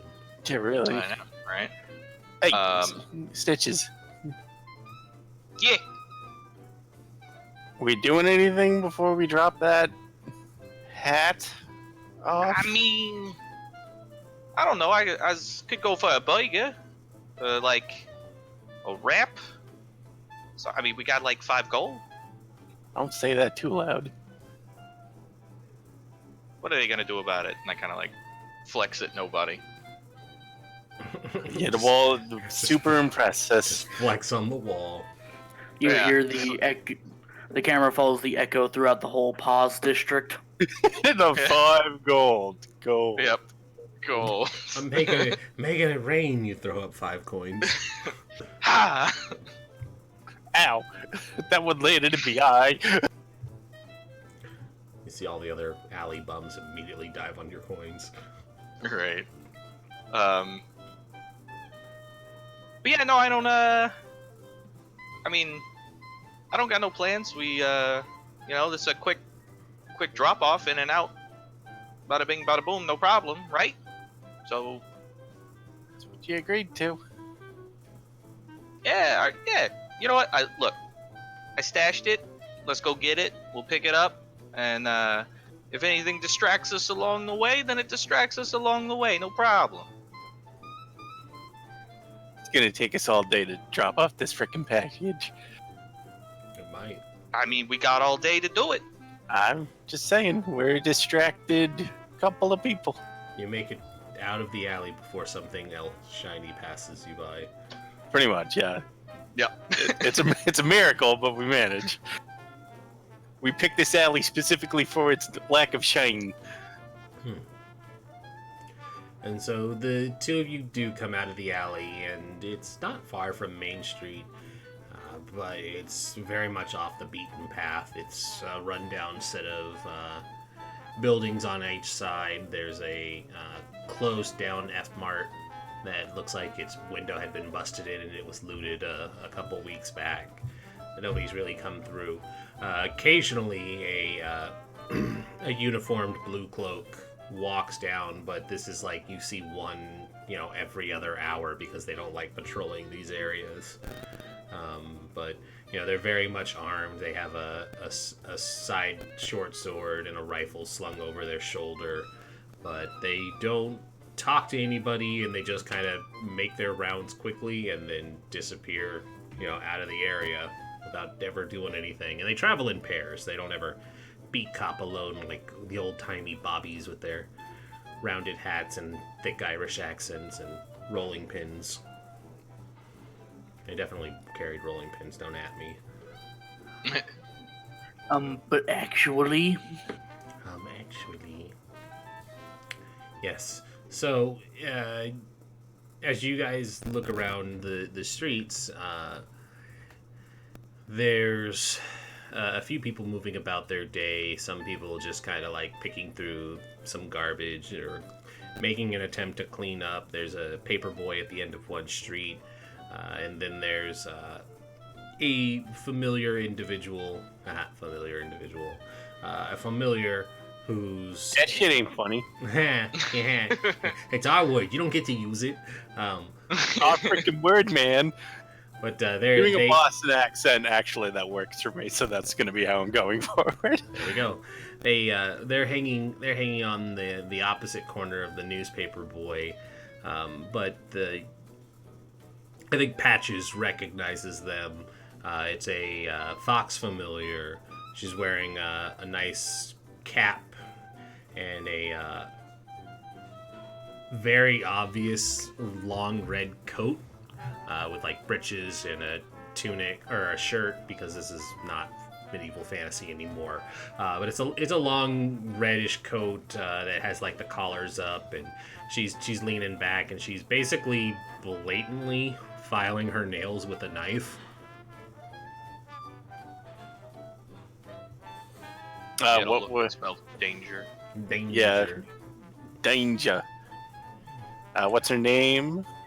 Her name is you know her as Vix, Vix. Almost immediately Patches veers. Stitches has seen this behavior before. He veers immediately over to Vix. And he goes, Vix, how good it is to see you. And he reaches out and takes her hat off her head and takes his cap off his head, and he switches them. I watch this intently with like a big stupid smile. Make a diplomacy roll for me.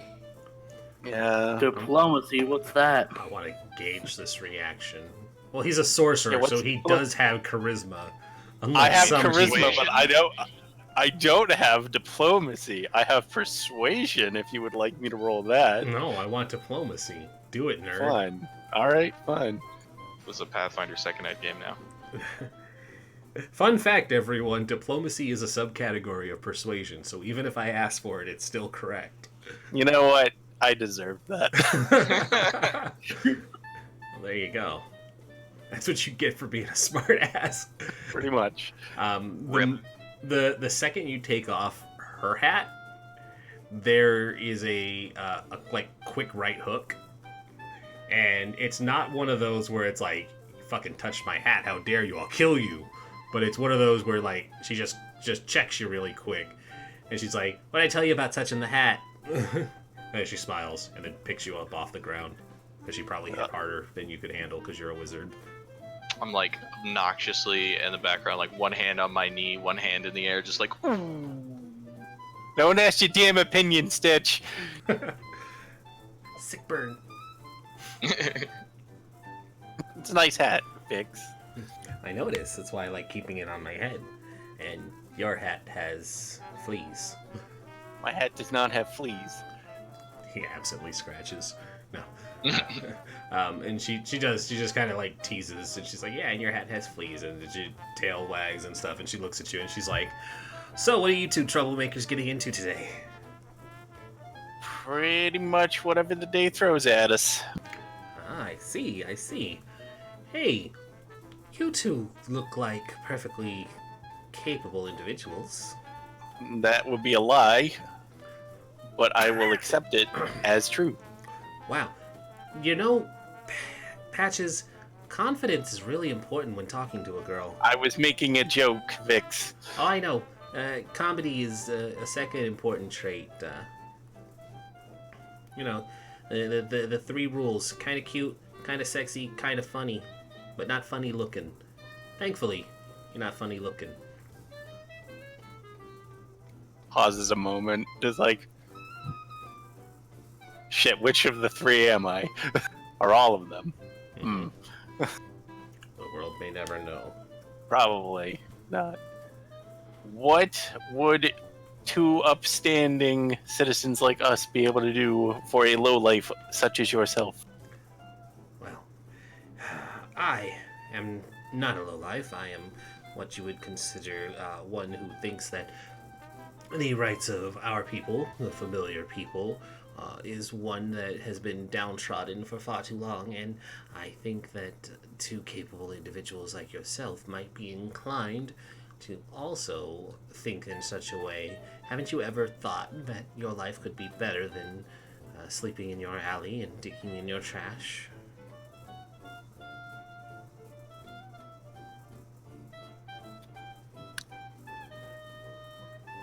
It's a rhetorical question. Of course you have. I'm just kind of like watching Patches. I'm not saying anything. Just amused. Shut up, Stitches. I didn't say nothing. It's I fine. can hear your I thoughts. know what you're saying in your brain. We have telepathy. We twins. We came out at the same time. We're connected. We literally are. It's one of our racials. My nose is bleeding. I broke the fourth wall again. Wow. And she kind of smiles and she says, some like-minded individuals will be meeting tonight, and we are going to discuss the future of our people, and I think that if the two of you attended, it would be greatly beneficial to our cause.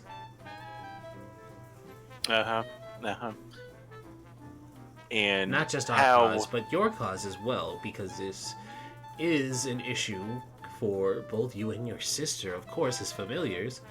And you were about to say something charming. I can see it. I was going to ask, what exactly would we need to do to help the familiar situation? It will be discussed tonight. I just wanted to give you an invitation personally. I was waiting for you out here, of course. Oh. Well, consider us intrigued. Great. So, what you're going to want to do tonight, once the sun goes down and the lights are on, you need to meet with us at Fatfoot's. Damn it, Fatfoot, you're not here. And Flatfoot, you're also not here. I need you to meet up with us at Fatfoot's. You know the way, right? Oh yeah, no problem. Didn't we get thrown out of there once? Yeah, but I mean, we gotta go back over there anyway later. Yeah, we can make it. Excellent. Shit, I had a really nice password written down and now I can't find my notepad. There it is. Such a good password. The filthy human that wrote it can't find it anymore. Filthy human that wrote it can't find it.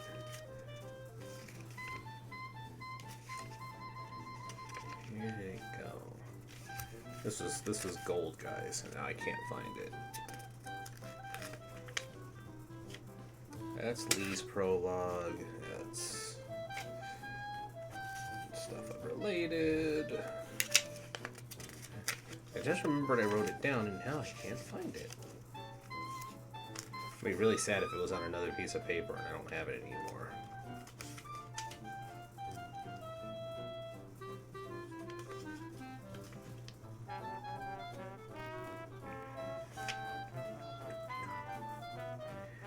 I don't think I have it anymore. No, I don't have it anymore. Damn it. That was a really good one, too. Rip. Yeah.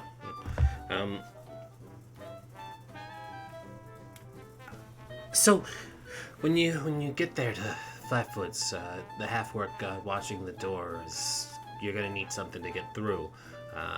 I don't recommend paying him. He'll just take you down the alley and steal the rest of your money. Not that you really have any money to give him, but let him. Yeah, joke's on him. Let him know when you get there that you spilled some red wine on your cloak, and you need a place to wash it off. Well, we ain't got no cloaks though. I have. Just say it's my long coat. Stitches. Kind of like zone out for a second. She looks at both of you and gives each of you like a light bonk on the head.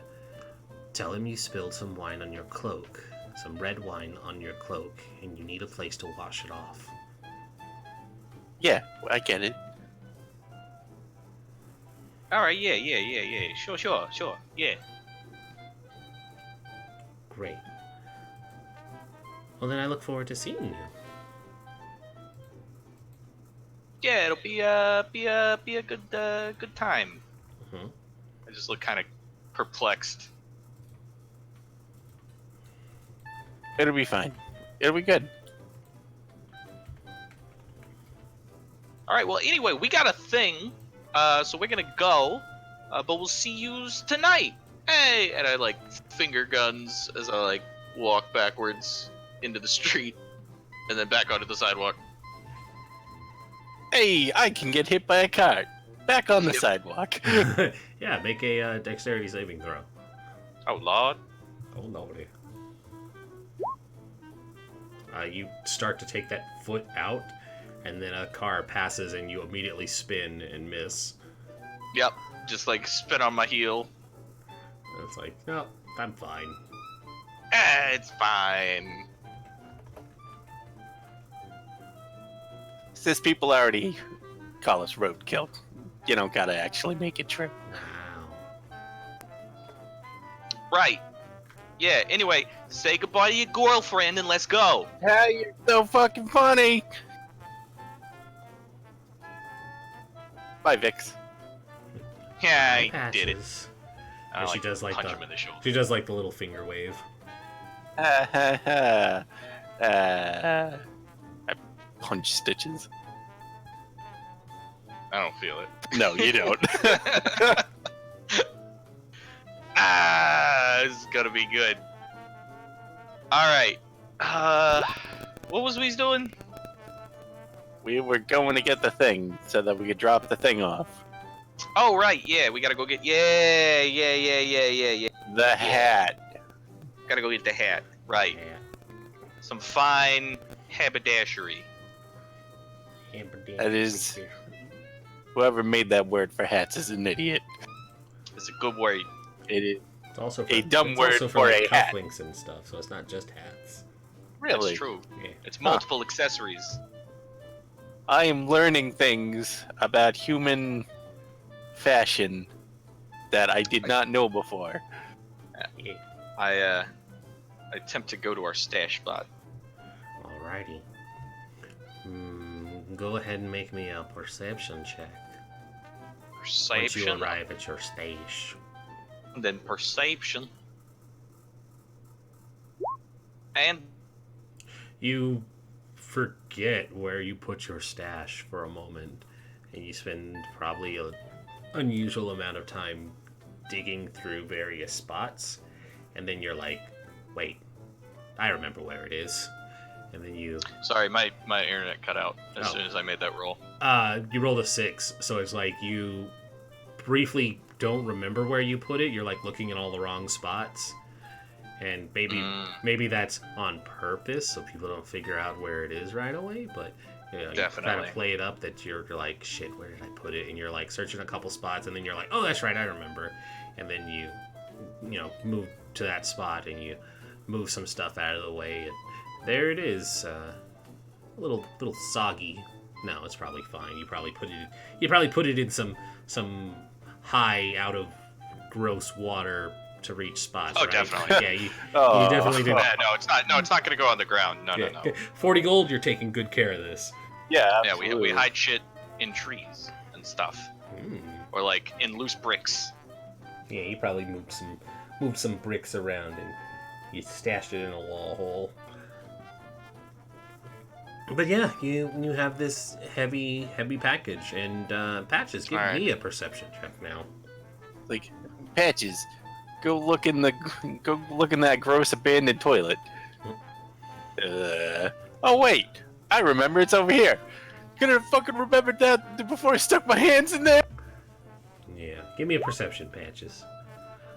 Your ears pick up that there is like a faint ticking coming from the hat box. I'm like twirling it on my finger. Hey, how about you don't? How about we just go drop the box off and then pretend that yeah. You all right? Yeah, I'm just debating what my burden of care is here. Pretty low, considering the pay, actually. So why don't we go drop that off? Yeah. No problem. All right. And I'll like. Could I ask a favor? I mean, you could, but I could will. refuse. You could. It is probably in your best interest to not. So could we not shake the box while we are delivering this to the destination? I'm like mid-casual lob from one hand to the other. No, how about we not do that either? As it's traveling through the air, both of you are able to hear the sounds of hup hup hup hup hup hup hup as the dwarven rugby team is making their way down this alley. Oh shit! No, you're fine. What? They're gonna tackle you. Fucking short rugbies. All right, fine. I like tuck it under one arm, and I'll like use my possum tail and toss him the sack with the 15 gold in it out of the hiding hole. Yeah. Nice. The cliches are after you. Thanks, Shay. I appreciate it. All right, fine. You know what? Tell you what. We go in. We get this done. We drop this off to the security guard or whatever. Yeah, no problem. Then we go and I don't know, maybe get a burger, maybe go get some food, wait till sundown, head over to Flatfoots, and then we see where the night takes us. You know, we got the vines on our jackets and all that, and I like tap the side of my nose, all like real sly, like. I followed half of that. Yeah, you get it. No, I like turn around and I start walking towards the factory. Yep, I'm very eager to get this box away from my sister. Super lackadaisical with this fucking box. It's like under my arm, and I'm just like, yeah, I am not calling out what it is because I am afraid of the reaction that may happen. Why? Yeah, but why Patches? Why Patches? What on earth could you think it could be? It's people like to wear clocks on their hats. It's a new style. Doesn't make any sense to me. Humans are weird. Steampunk is all the rage right now. Yeah, it is. It's super right now. On the nose. For I this love industrial. it, honestly. Yeah. Steam. Everyone likes Steam. Let me tell you, it is very hard to find industrial fantasy that doesn't dip so heavily into the freaking steampunk. Yeah. It's a real plague. Steampunk, not the actual plague. Mm-hmm. The magical plague would probably kill everyone, because I've seen your saves. Dang. I mean, my constitution's good. That's fair. You have a chance. I have a small chance. Mm-hmm. But I'm also a magical creature, so. How far away is the factory? It's a good walk. You're gonna get to stretch your legs a little bit as you make your way there. But as you guys do move through there, you pass the main street and you see the fountain, and all the inhabitants there are enjoying their sodas and their pops and their egg creams and their various milkshakes. Because they do make really good ice cream, and if you ever have enough coin to splurge on getting it, you guys probably do go down there and enjoy whatever various treats you can find. Nice. But before long, you pass by, seeming to not want to go there, I'm assuming, and yeah, you can go back on the way out. But as you make your way to the factory, you see pretty much it is just like it was told, that the factory's kind of shut down because there are people who are not wanting to work right now, and the factory itself has been picketed off, so there's like little barriers erected, and there's groups of it's a small gathering right now of just people who are like making like a little protest line, but they're keeping a healthy distance because they know if they get too close, basically the half-orc brute squad, the Finks that they have there, are allowed to put hands on anyone who gets too close to the factory while the protest is going on. And so there are a couple of scabs that are getting through every so often, but basically they've got this place cordoned off. There's a space for the protesters, like I said, and some room to walk. Yeah, Shay is the brute squad. Okay.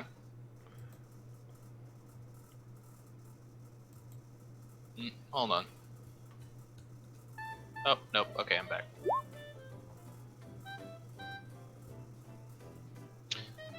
Okay, so we're looking for, what was it, the like security guard outpost? I'm guessing this place is like walled off.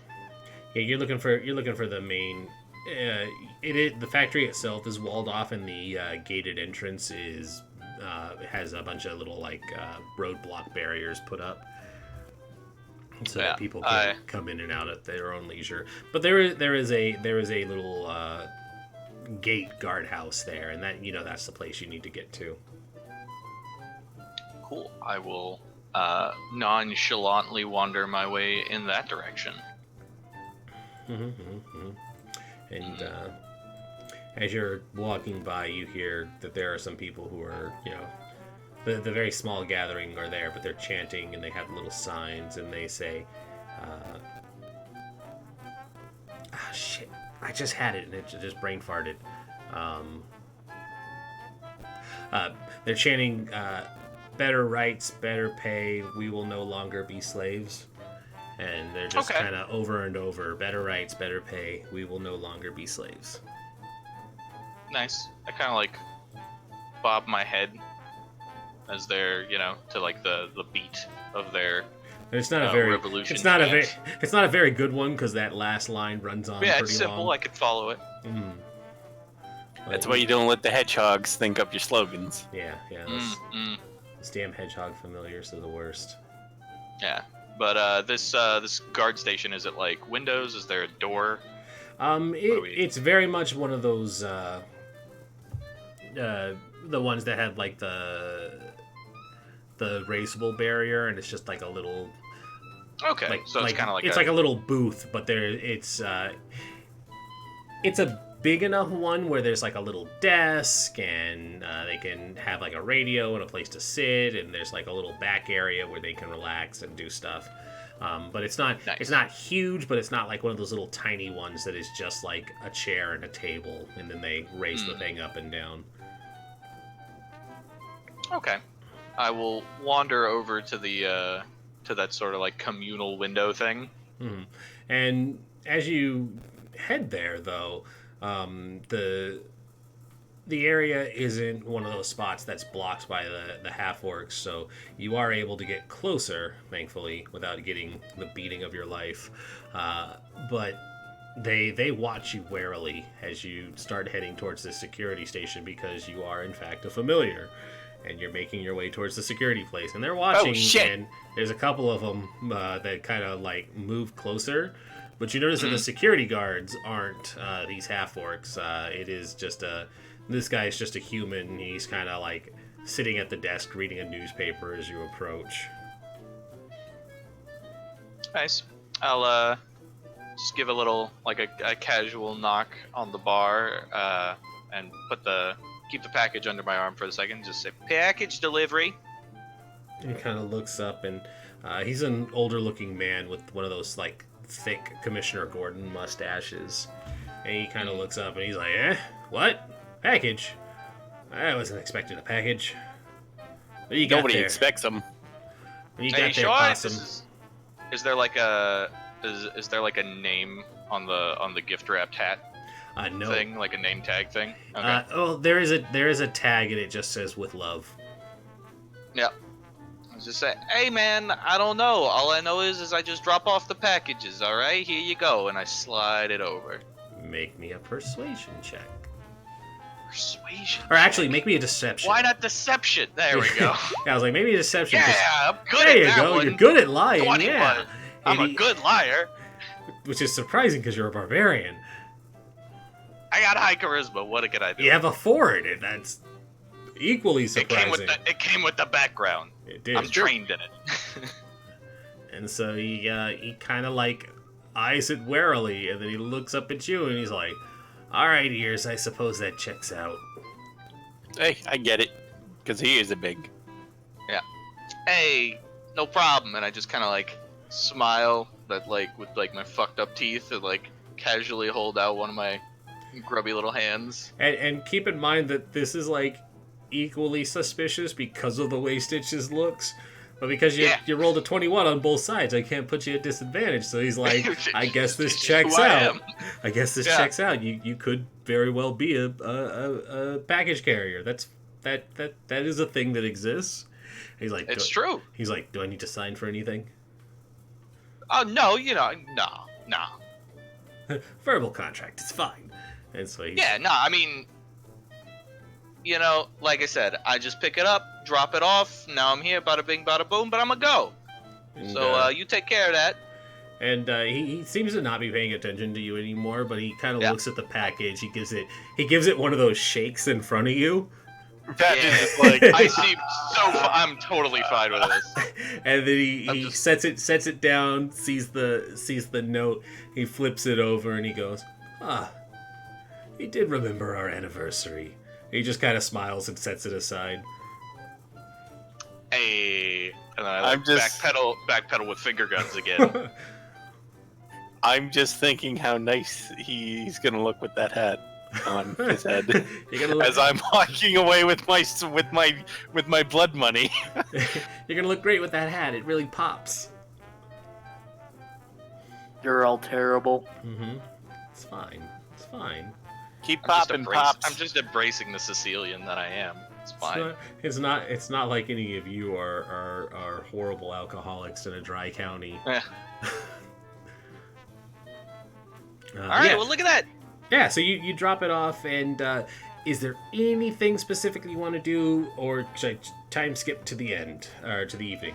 Time skip to the Yeah, I mean, I want to get food because we have money. Yep. So I want to go eat something warm and good, and then after that, I'm probably just gonna want to hang out at Flatfoot's and drink alcohol until it's time. Are you gonna drink soda? You can go get an egg cream. Oh, please. maybe. Please If say he that you're wants gonna. it. Please say that Stitches calls it pop, because I If- want this to be a thing. I'm not- I want them no, to argue. I want them to I will argue die. over it. Well, then you do it. You say No, it, because Bob. because I call it soda. I also call it soda. All right, I guess we have nothing to argue about that. Yeah. But yeah, no specific plans. Get food, drink booze, forget password. Alrighty. You guys don't call it cola? They have cola. Get the fuck out, They Ark. have cola. I'm We're killing the joking, dwarf. my dude. They have cola, though. They have cola. No, you know the weird thing is no one calls it cola. It's That's either soda or it's pop. Like there is no Cola- like no one ever calls it cola. Cola is a flavor. Yeah. Yeah, there's some people that just call it Coke, I believe, like all sodas. Well, it's That's because- weird. It's like all video games are Nintendos. Well, I mean, it's called Coke because Coke was the original. Pepsi is a knockoff that just became a like huge competitor. We're getting off track. We are. And you guys find yourselves sitting inside of the fountain having this discussion with other familiars about the origins of cola. And they're like, nah, Coca-Cola was the original inventor. It just got stolen by those dang humans and made their flepsy. I'm just like on the other side of the fucking the fountain, like leaned against the chair, just like hand in the air, just like true. That's true, it checks out. Yep. I know for a fact, my cousin told me. These are facts. These are facts. I love Like, that you guys. how'd you get- I love that you two are just Boston hooligans. Yeah. Now excuse me, I gotta fix my tinfoil hat. I'm out. So, what you guys do have an assortment of flavors and food items. What do you order? Inquiring minds want to know. I require the largest meat-based meal thing they have. They do in fact and then- offer meat pies. I need a Coca-Cola float. with, Coca-Cola float. You want any mint chocolate ice cream. I was gonna say you want any chocolate syrup for that, but mint ice cream Yes. will do. Yeah. No, I much like with my liquor, I want to kill myself with sugar also. Ha. That's fine. That's perfectly doable. So yeah, they go ahead and get you one of those meat pies, and the bunny familiar who brings it out, she's like, made it myself. Because now I suddenly have a British accent. And she's like, no, I made it myself. Oh, you came from across the sea. That's nice. It's already in my mouth. And she kind of blinks and she's like, I mean, Diaket's across the sea. I'm not from Diaket. Hey, don't worry about him. He just don't know how maps work. Oh, that's fine. I know how maps work. Pulls out his map of the city. It's upside down. Mm-hmm. See? And the worst thing is he made it, but every time he like added to it, it was like he was at a flipped different it in angle. a different direction. Yeah, it's like a Oh, completely yeah. different angle. He can navigate it perfectly. Anybody else who looks at this map is gonna be like, "What the fuck is this?" I am destroying this food. Oh, I'm getting a burger, and I'm gonna get a root beer float, and it's being destroyed. Like there's nothing in like minutes. We're being possums about this.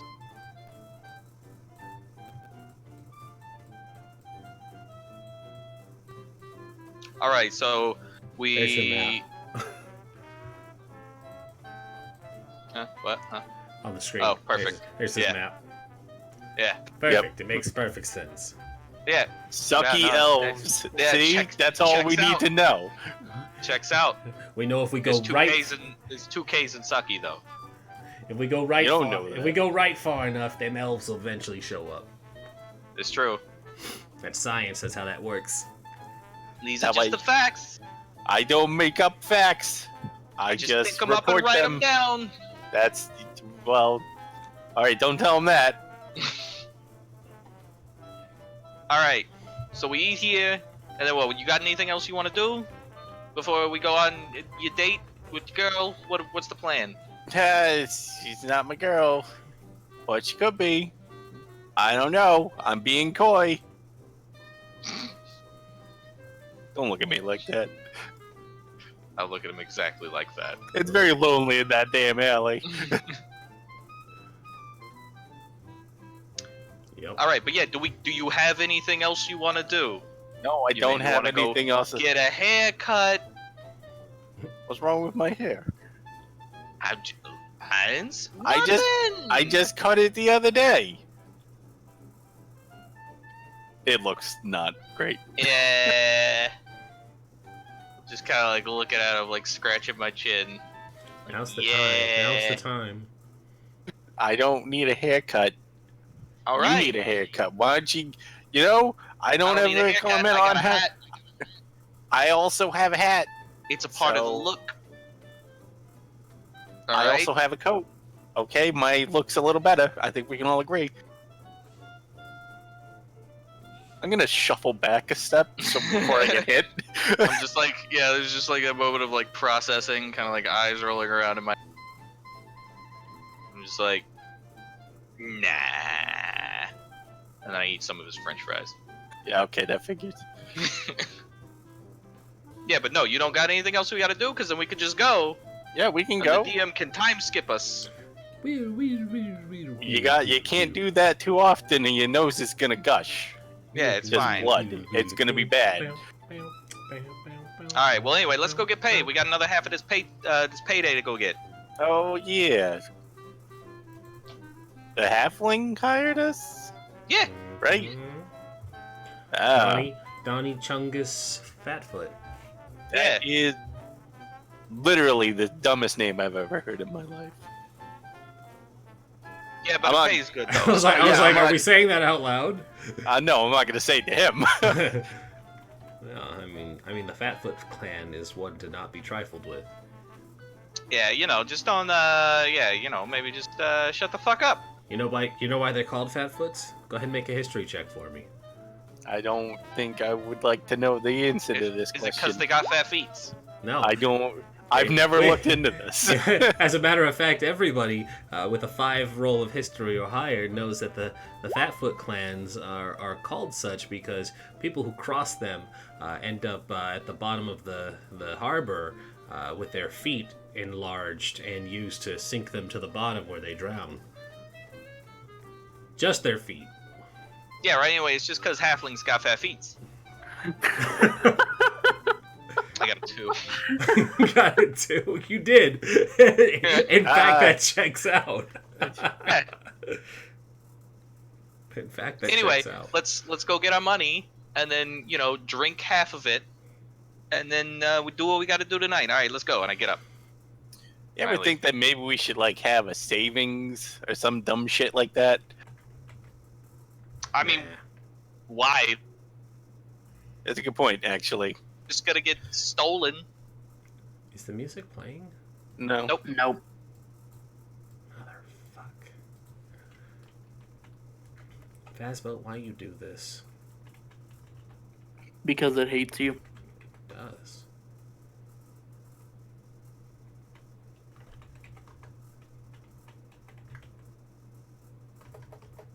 After you get Fazbo working, you can just assume we time skip. Yeah, I'm gonna move you to the spot. Do you just hate this song? What is going on? I hate it. Bruh. Alright, let's try something else here.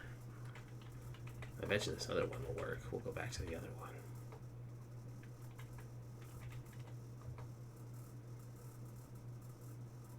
Nope, it's just being a shitbag.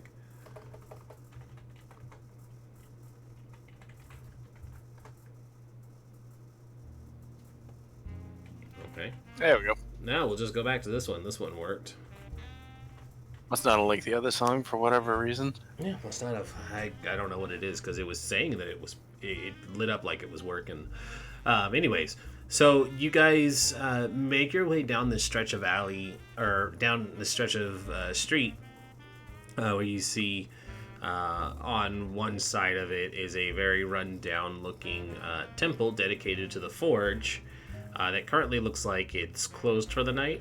And on the opposite side, just a little ways down, there's a half-orc leaning against the entrance of an alleyway directly under a streetlight, reading a newspaper.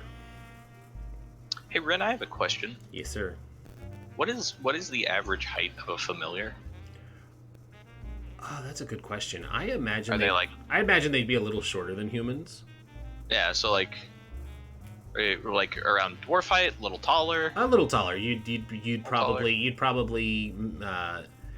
5 and higher, but probably no higher Alright. than like 5'5", 5'6", in extreme cases a little bit higher, but not past 6 feet. Okay, cool. Just wanted to make sure. Yeah. So, Alright. this half-orc is hanging out, leaned up against the side of this alleyway entrance, reading a newspaper, looking generally imposing and unimposing at the same time. That is two very extreme things that he is doing. Yeah. Yeah. What are you talking? It seems fine. I mean, with all the imposing, non-imposingness of Not so his particular job Yeah, we of doing this? being a guard. Yes. And I'll walk up to the gentleman, I like push him. and while then he's walking. I stumble forward, and then I glare, and then I continue to walk forward. I give him double thumbs up. This is all happening directly in the purview of the orc. He kind of looks at you and he says, "What can I do for you?" We've been here before, Ren. Correct? Mm-hmm. So we know that this guy is kind of like our ticket in Yep, this is to Bertrand. the place. This is Bertrand the pork. Right. Do not get into Oh. conversations about egg creams with him. All right, Bertrand, you fantastic fellow, and your newspaper. He says, We what would do you like- want, ears?" Yeah, I get it. I got big ears. Just Have tell him my- about the vine and the coke. We would like to do the thing that she said. You didn't write it down, did you? No, I did not. Why wouldn't you write it down? Because I can't tell it to you. I'm an idiot, but I remember it. wait, we're not doing the wine one. Yeah. Yeah. We are? Yeah. Yeah. Oh. Well then why did you say vine and coat? Because they're Because dumb. I'm an idiot. I picked up on it quickly. I They, thought we they were are, Game. I'm like, they are like, dumb. I'm like, what the fuck are you talking Welcome- about? Welcome to the show.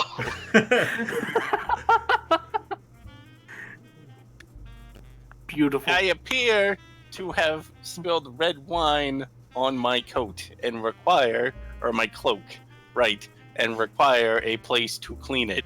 He I slowly went. tucks the truncheon back into his vest as you fix your passphrase.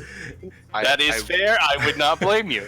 I wince a little bit because I'm 100% sure he said it wrong. And I'm like slowly reaching for my maul.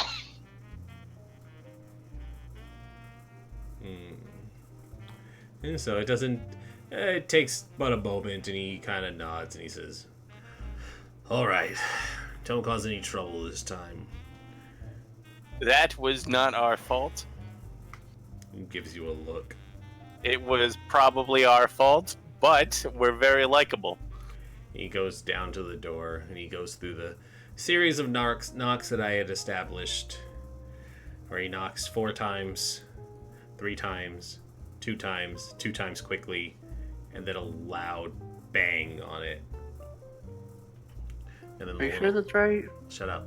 I know exactly what I said. While he's doing four that, I just kind of like lean over and mutter to Patches. I'm just like, "Hey, yo, it's a good thing he forgot that password there, because you totally fucked that up." I did not fuck it up, sis. You fucked up. I'm just saying we got lucky is all. You hear No, him, we you hear him. didn't. You hear him snort like a warning to be quiet, and then the little lookout slide pops open. He says, "Reds," and you hear a couple of series of like locks and slides, and then the door opens, and then the little halfling moves back to his stool to sit down. And he says, "Go on inside." Thank you. And I like slide through, do like the cha-cha slide in between the orc and the door, and get in. And do keep in mind that getting paid for the job is tomorrow, not tonight. Shit. That's fair. Yes, because you were supposed to deliver it tomorrow too, but you went and did it early. What? No, because you said you'd do it the next day, and then we got this the day before. That's fair. I might have said that. Yes, It you was definitely supposed- said it was that. a- That's why no, we it did was- it today. The intention was for you to deliver it during the protest, but it's fine. Oops. No, it's fine. This will all work out. It's Good thing it's got a clock The- on it. Yeah. Yeah, I was gonna say the timer on this hat is set to be worn at the appropriate time anyway. I'm sure he's not going to open it until his actual anniversary. It's fine. Yeah, I no, mean, it's fine. he seemed like a nice old man that wouldn't do that. He respects the foundation of their marriage and the established appointed Yep. time of their He respects it anniversary. more than two asshole familiars do it. Anyway, He kind of lucked out that it happened to be that day too. So there you go. Yeah, there you Fucking go. familiars. We did it. We're great. Fucking familiars, home wreckers. we're not great. We're not. We're great at the job, not great people, but that's fine. Society and shit. Rez, have you ever played a not criminal? Just like arms in the air. Society. Society made me do it. I'm gonna flip it. I'm gonna knock a trash can over. Riot! Riot. It's a fucking riot. All right. I'm in. Let's go. So like, so we're inside. I'm like looking around. And when you look around, you see that there is the setup where there is a stage for a band and a singer to come out and perform. That sort of thing isn't going on right now. The band's just kind of playing some slow, casual jazz. There is a bar off to one side where there is currently a dwarf arguing over the price of the shot she was given. And then off to another side, there are a number of familiars gathered around some tables, and I imagine Patches immediately zeroes in on Vix. I probably almost trip over myself getting over there. Yeah. Before he does that, I like grab him by his scarf and like pull him back. lick my hand and pull off his hat and like do that mom thing where you like comb over the hair to one side. All right. But like real aggressive, like. Okay, this is. First of All right, all, this is fucking embarrassing. Second of all, my hair is fine. Yeah. Now it's fine. Now it's I fine. wear a Put it hat. back on. What was the point of all of this? I go. You just put the hat back on. I push him back. You're being cavalier with your time. I don't know what that means. Me either. I don't know what any of this means. Yay. I head over. Alright. I follow. So, you all make your way down to where the other familiars have gathered, and there's a nice little gathering. Go me. There's a gathering of various familiars. You see a number of canine, feline, more than a few avians. These are, because you're in a city environment, there is a huge overpopulation of pigeon familiars. Oh god, there would be. And they all seem to be gathered around and sitting at a table. There are a couple of half-elves and half-orcs there too, but it is probably about 80% familiars, and overall there's probably like 10 to 15 people there. There's a good gathering for a speakeasy, where it's like, oh yeah, there's only so much room for everybody, but there's a good assortment of people here. And you see Vix's is there, and she's kind of like doing that, like, I'm a lieutenant for this place, so I'm kind of standing off to the side keeping watch. And it doesn't take long, but eventually, once everybody's kind of settled in and started talking, a handsome canine familiar, he's got like the droopy golden retriever ears and blonde hair, and if we had to put an actor to the face of this character, it would definitely be Owen Wilson. And he kind of Like, are we talking early Owen Wilson where he just went in movies and died? I mean, wow. So, Wow. yeah. I'm just saying, how long should I get attached to this guy? I mean, that depends. But Expect him to be around forever. yeah, expect him to be around forever. I'm sure it's fine. All right. And, I will not bother remembering his name. and while you're there, why don't you get some peanut butter and derelict his balls? That's a movie reference with Owen Wolfman. Deal with it. You know, some familiars there are canine. That shit's extremely Offensive. offensive. Yeah. You fucking racist. Familiars have no rights. It's fine. Yeah, exactly. You don't have rights. You don't get to complain. Or you have more reason to complain. Who knows? Stay tuned. I think it's probably the second one. It probably is. Stay tuned. Stay tuned. So he kind of stands up and he says, thank you all for coming and attending. It is important that we have large gatherings like this to discuss the importance of familiar rights and the rights of all individuals within the city, not just those that are accepted within the FSR. We are, of course, citizens too, and our feelings, prosperity, and beliefs should be taken into account. And he kind of pauses for a moment as there's like some chuckling from the bartender as the dwarf staggers their way out, and everybody kind of watches to wait and see if she pukes. But she reaches a booth, pauses, rights herself, looks like she's maintaining control when she's walking, but she's doing that drunk walk where they think they're in control of their movements. But in fact, it's very obvious that they're drunk, and they could tip over at any point. I like elbow Patches and like chuckle and just say, I remember my first beer. Timely roundabout to that.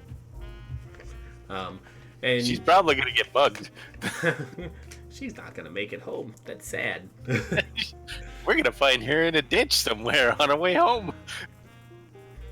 You each I hope she has nice boots. I was like, you each take a moment to size up her gear, and is like, ooh, those are nice shoes. It's like how? Yeah. What? In fact, yeah. What do you boot? How big boots do you got there, Delre? Fuck you. She wears a. All right. She wears a men's 13. Shit. Perfect. She is a dwarf. Exactly. My feet is too small for that. But he very much gives that, like, you know, traditional charismatic leader speech about how familiars deserve rights too, and it's shameful that you're not able to own property, and the segregation needs to be dealt with. And he more or less sums up by saying, tomorrow we're going to join in on the protest at the factory. The people there who are fighting for their rights and desire for better pay are going to need support. And if you are with me, we are going to stand there and make sure that they are able to have their voices heard one way or another. We're not going to let the Finks bully them into submission. If it comes to blows, then they'll have a fighting chance with us on their side. I'm just like, the moment there is a pause after that, I would like sitting, standing, it doesn't matter. But I'm just like, woo, yeah, we gotta burn this motherfucker down! I, like, hold up both my hands, really excited. You see, you make a perception check. If I pretend to be dead, will they suspect that I'm not with her? Patches, make me a perception check. I got a 0. With advantage for your sister. Because you tend to be more acutely aware of the surroundings once your sister 16. does something. You see and feel all of the dangerous eyes of the halflings that inhabit this bar watching you. Not this particular establishment. She did not mean No, that. not this exact motherfucker. We like it. Another motherfucker. We like it here. This is a nice place. It's very nice. It's not on fire. You see, Didn't want it to be on fire. You see several hands move from their coats and they go back to their business. I smack Stitches in the arm. I give like one more fist pump and a woo. You get And then sit back down. you get several punches to the arm from various familiars who are like, you trying to get us all killed? And the lead familiar says, if you're willing to stand with me, then tomorrow we're going to give them something to really be afraid of. If you're willing to stand with us, I'll welcome you into the ranks of the Redcoats. Cloaks. Coats. Damn it, Rez. You said coats earlier and it got stuck in my head. That's because why wouldn't it be coats? We're all wearing coats.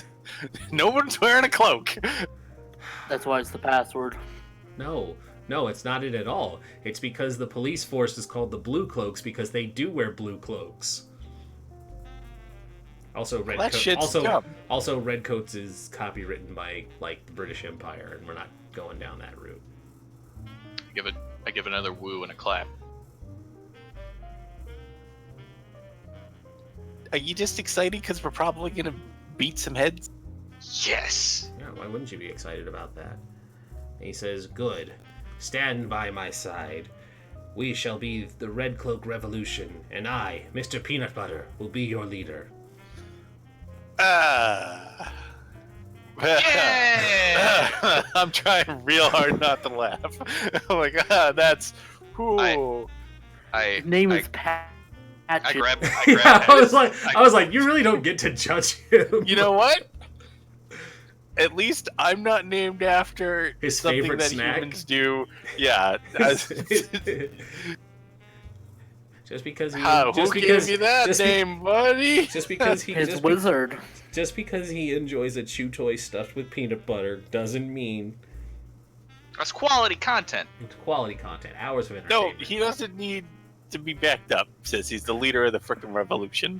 Yeah, no, he does need to be backed up. That's why we're here, though. Is he was just like, hey, yo, just back me up. So that's what I'm, Be that's what backed I'm up doing. about his name. And so the scene draws to a close because we're nearing the end of our time. The scene draws to a close with Vix basically buying everybody some drinks so that you all can relax and talk about the plans of what's going to happen, and then passing around symbolic pins for your affiliation with the revolution. They're not actual cloaks for you to wear, but they are like a red piece of felt that you can pin to like your shoulder so that you guys can mark yourselves. I put it through one of my ear piercings. There you go. Probably don't want just to. gra- Probably, so we just- and she kind of looks at you and she's like, "You probably don't want to wear that until tomorrow." That's fair. All right, take it back out. As she's like doing the pen thing, and whenever she gets over to me and Patches, I'm gonna use my familiar telepathy, my familiar bond, to get into my brother's brain grapes, and I'm gonna mind link with him and say, all right, so here's what you gotta say. Oh okay? my Christ Almighty! We don't even have a Christ figure. You look her in the eye, right? And you say, hey, this is quite the crowd. Got a lot of felines, canines, and the mighty fine. And then you do the eyebrow thing. Oh God, that was. Do it. Oh, like it was bad Alright, and do good. It was bad and good at the same time. All right, do it. And I just do it in his head. Just consistently. Oh my. You know what you need to do though. No. Just give her the look and say, "Hey." Oh, now I remember. Do it. No, that's good. Do Stitch's plan. There's no way it'll backfire. Yeah. Okay. Yeah. All right. Keavah, if you keep talking, I'm gonna forget what you told me. Love it. All right. My So characters have high charisma, so I can have these plans. Do it. I hate it. I freaking hate this. Yeah. When she comes around, Patches, because his brain is being assailed and he knows that it won't stop, just goes, "Hey, Vix, there's a lot of familiars around here. Got a lot of canines, a lot of felines, and a mighty fine." And then he does the eyebrow thing. Roll I'm like, roll persuasion. I'm like disadvantage. right next to him. I'm gonna like, I'm big, gonna gawky smile. Yeah, I'm gonna say disadvantage for the Oh! and so you No you say it confidence. no, he says Oh, it I say he it say, like he completely says it monotone. he says it with the amount of confidence he's able to muster. The problem is he's so nervous there's no volume control, and it's loud enough. Christ. It's loud enough for the entire place to hear, and it's just dead silent. And not to double back on the Enter the Spider-Verse references, but she kind of stares, and then to break the silence, she just kind of laughs, just one of those like, and she's like, "I'm sorry, it was really bad. It was just so quiet." And she's then, like she's- halfway through that, I'm just like, "Woo, yeah!" And then she just smiles past your shoulder, hands you the cloth, and keeps going. Right, I'm gonna No? pretend I'm dead now, and then he just flops over onto his chair. Yeah. I gave it a Rez- solid like 6 out of 10. Fuck you, sis. Rez, thank you for that. You are welcome, Mark. Thank you for that. Yeah, that was by far the best thing I've ever seen. You are my worst sister, but by proxy of elimination being the only one, you are also my best sister, so don't take that as too harsh of a comment. Hey, I'm counting it as a win. Double thumbs up. Close enough. Victory. Yeah. All right, so- let's get blackout drunk. Yep, and so you guys spend the rest of the night getting blackout drunk, and we wind down the prologues that have introduced and tied everyone to more or less what amounts to the plot hook of the first episode when we start up next week. Thank you everyone who came through and watched.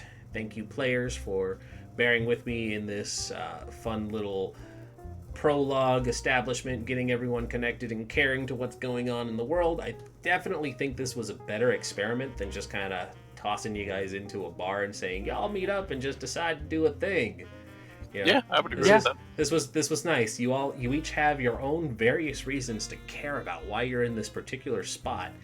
And then we'll see if you all end up being together. I have a feeling that Oswick is going to have a very different approach to this than the two familiars. But at the same time, I have a Deirdre might question. also have a very different approach. Keep And saying Lee is Deirdre, just by going the to way. be here. What? You said Deirdre. I You've did been say saying it. it a couple times. I did say Deirdre. Who the hell is Deirdre? I don't know. That is a name, though. It That is is a name. Deirdre. Who There's the- a reason we know that name. I just can't, because I recognize it too. I know There's a who it is. reason. Who is it? I know the name too, and I can't place it. Where am I getting Deirdre from? It's well, if you go back far enough, she's basically the focal point of No, the this is a recent reference. pop culture thing. Yeah, that I have no idea where I'm pulling it from. Oh, then I'm not sure. I don't know where I'm getting Deirdre from. Ren. Yes. I do need a fun familiar named Deirdre, though. Yes.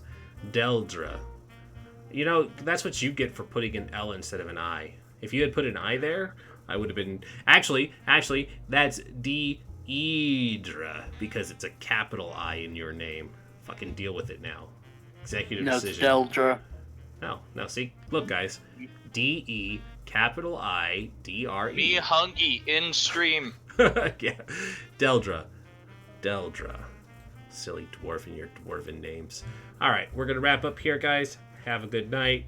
Everyone say good night to Deldre. Deldre. Good night, Delre. And good Good night to night. everyone else. Goodbye.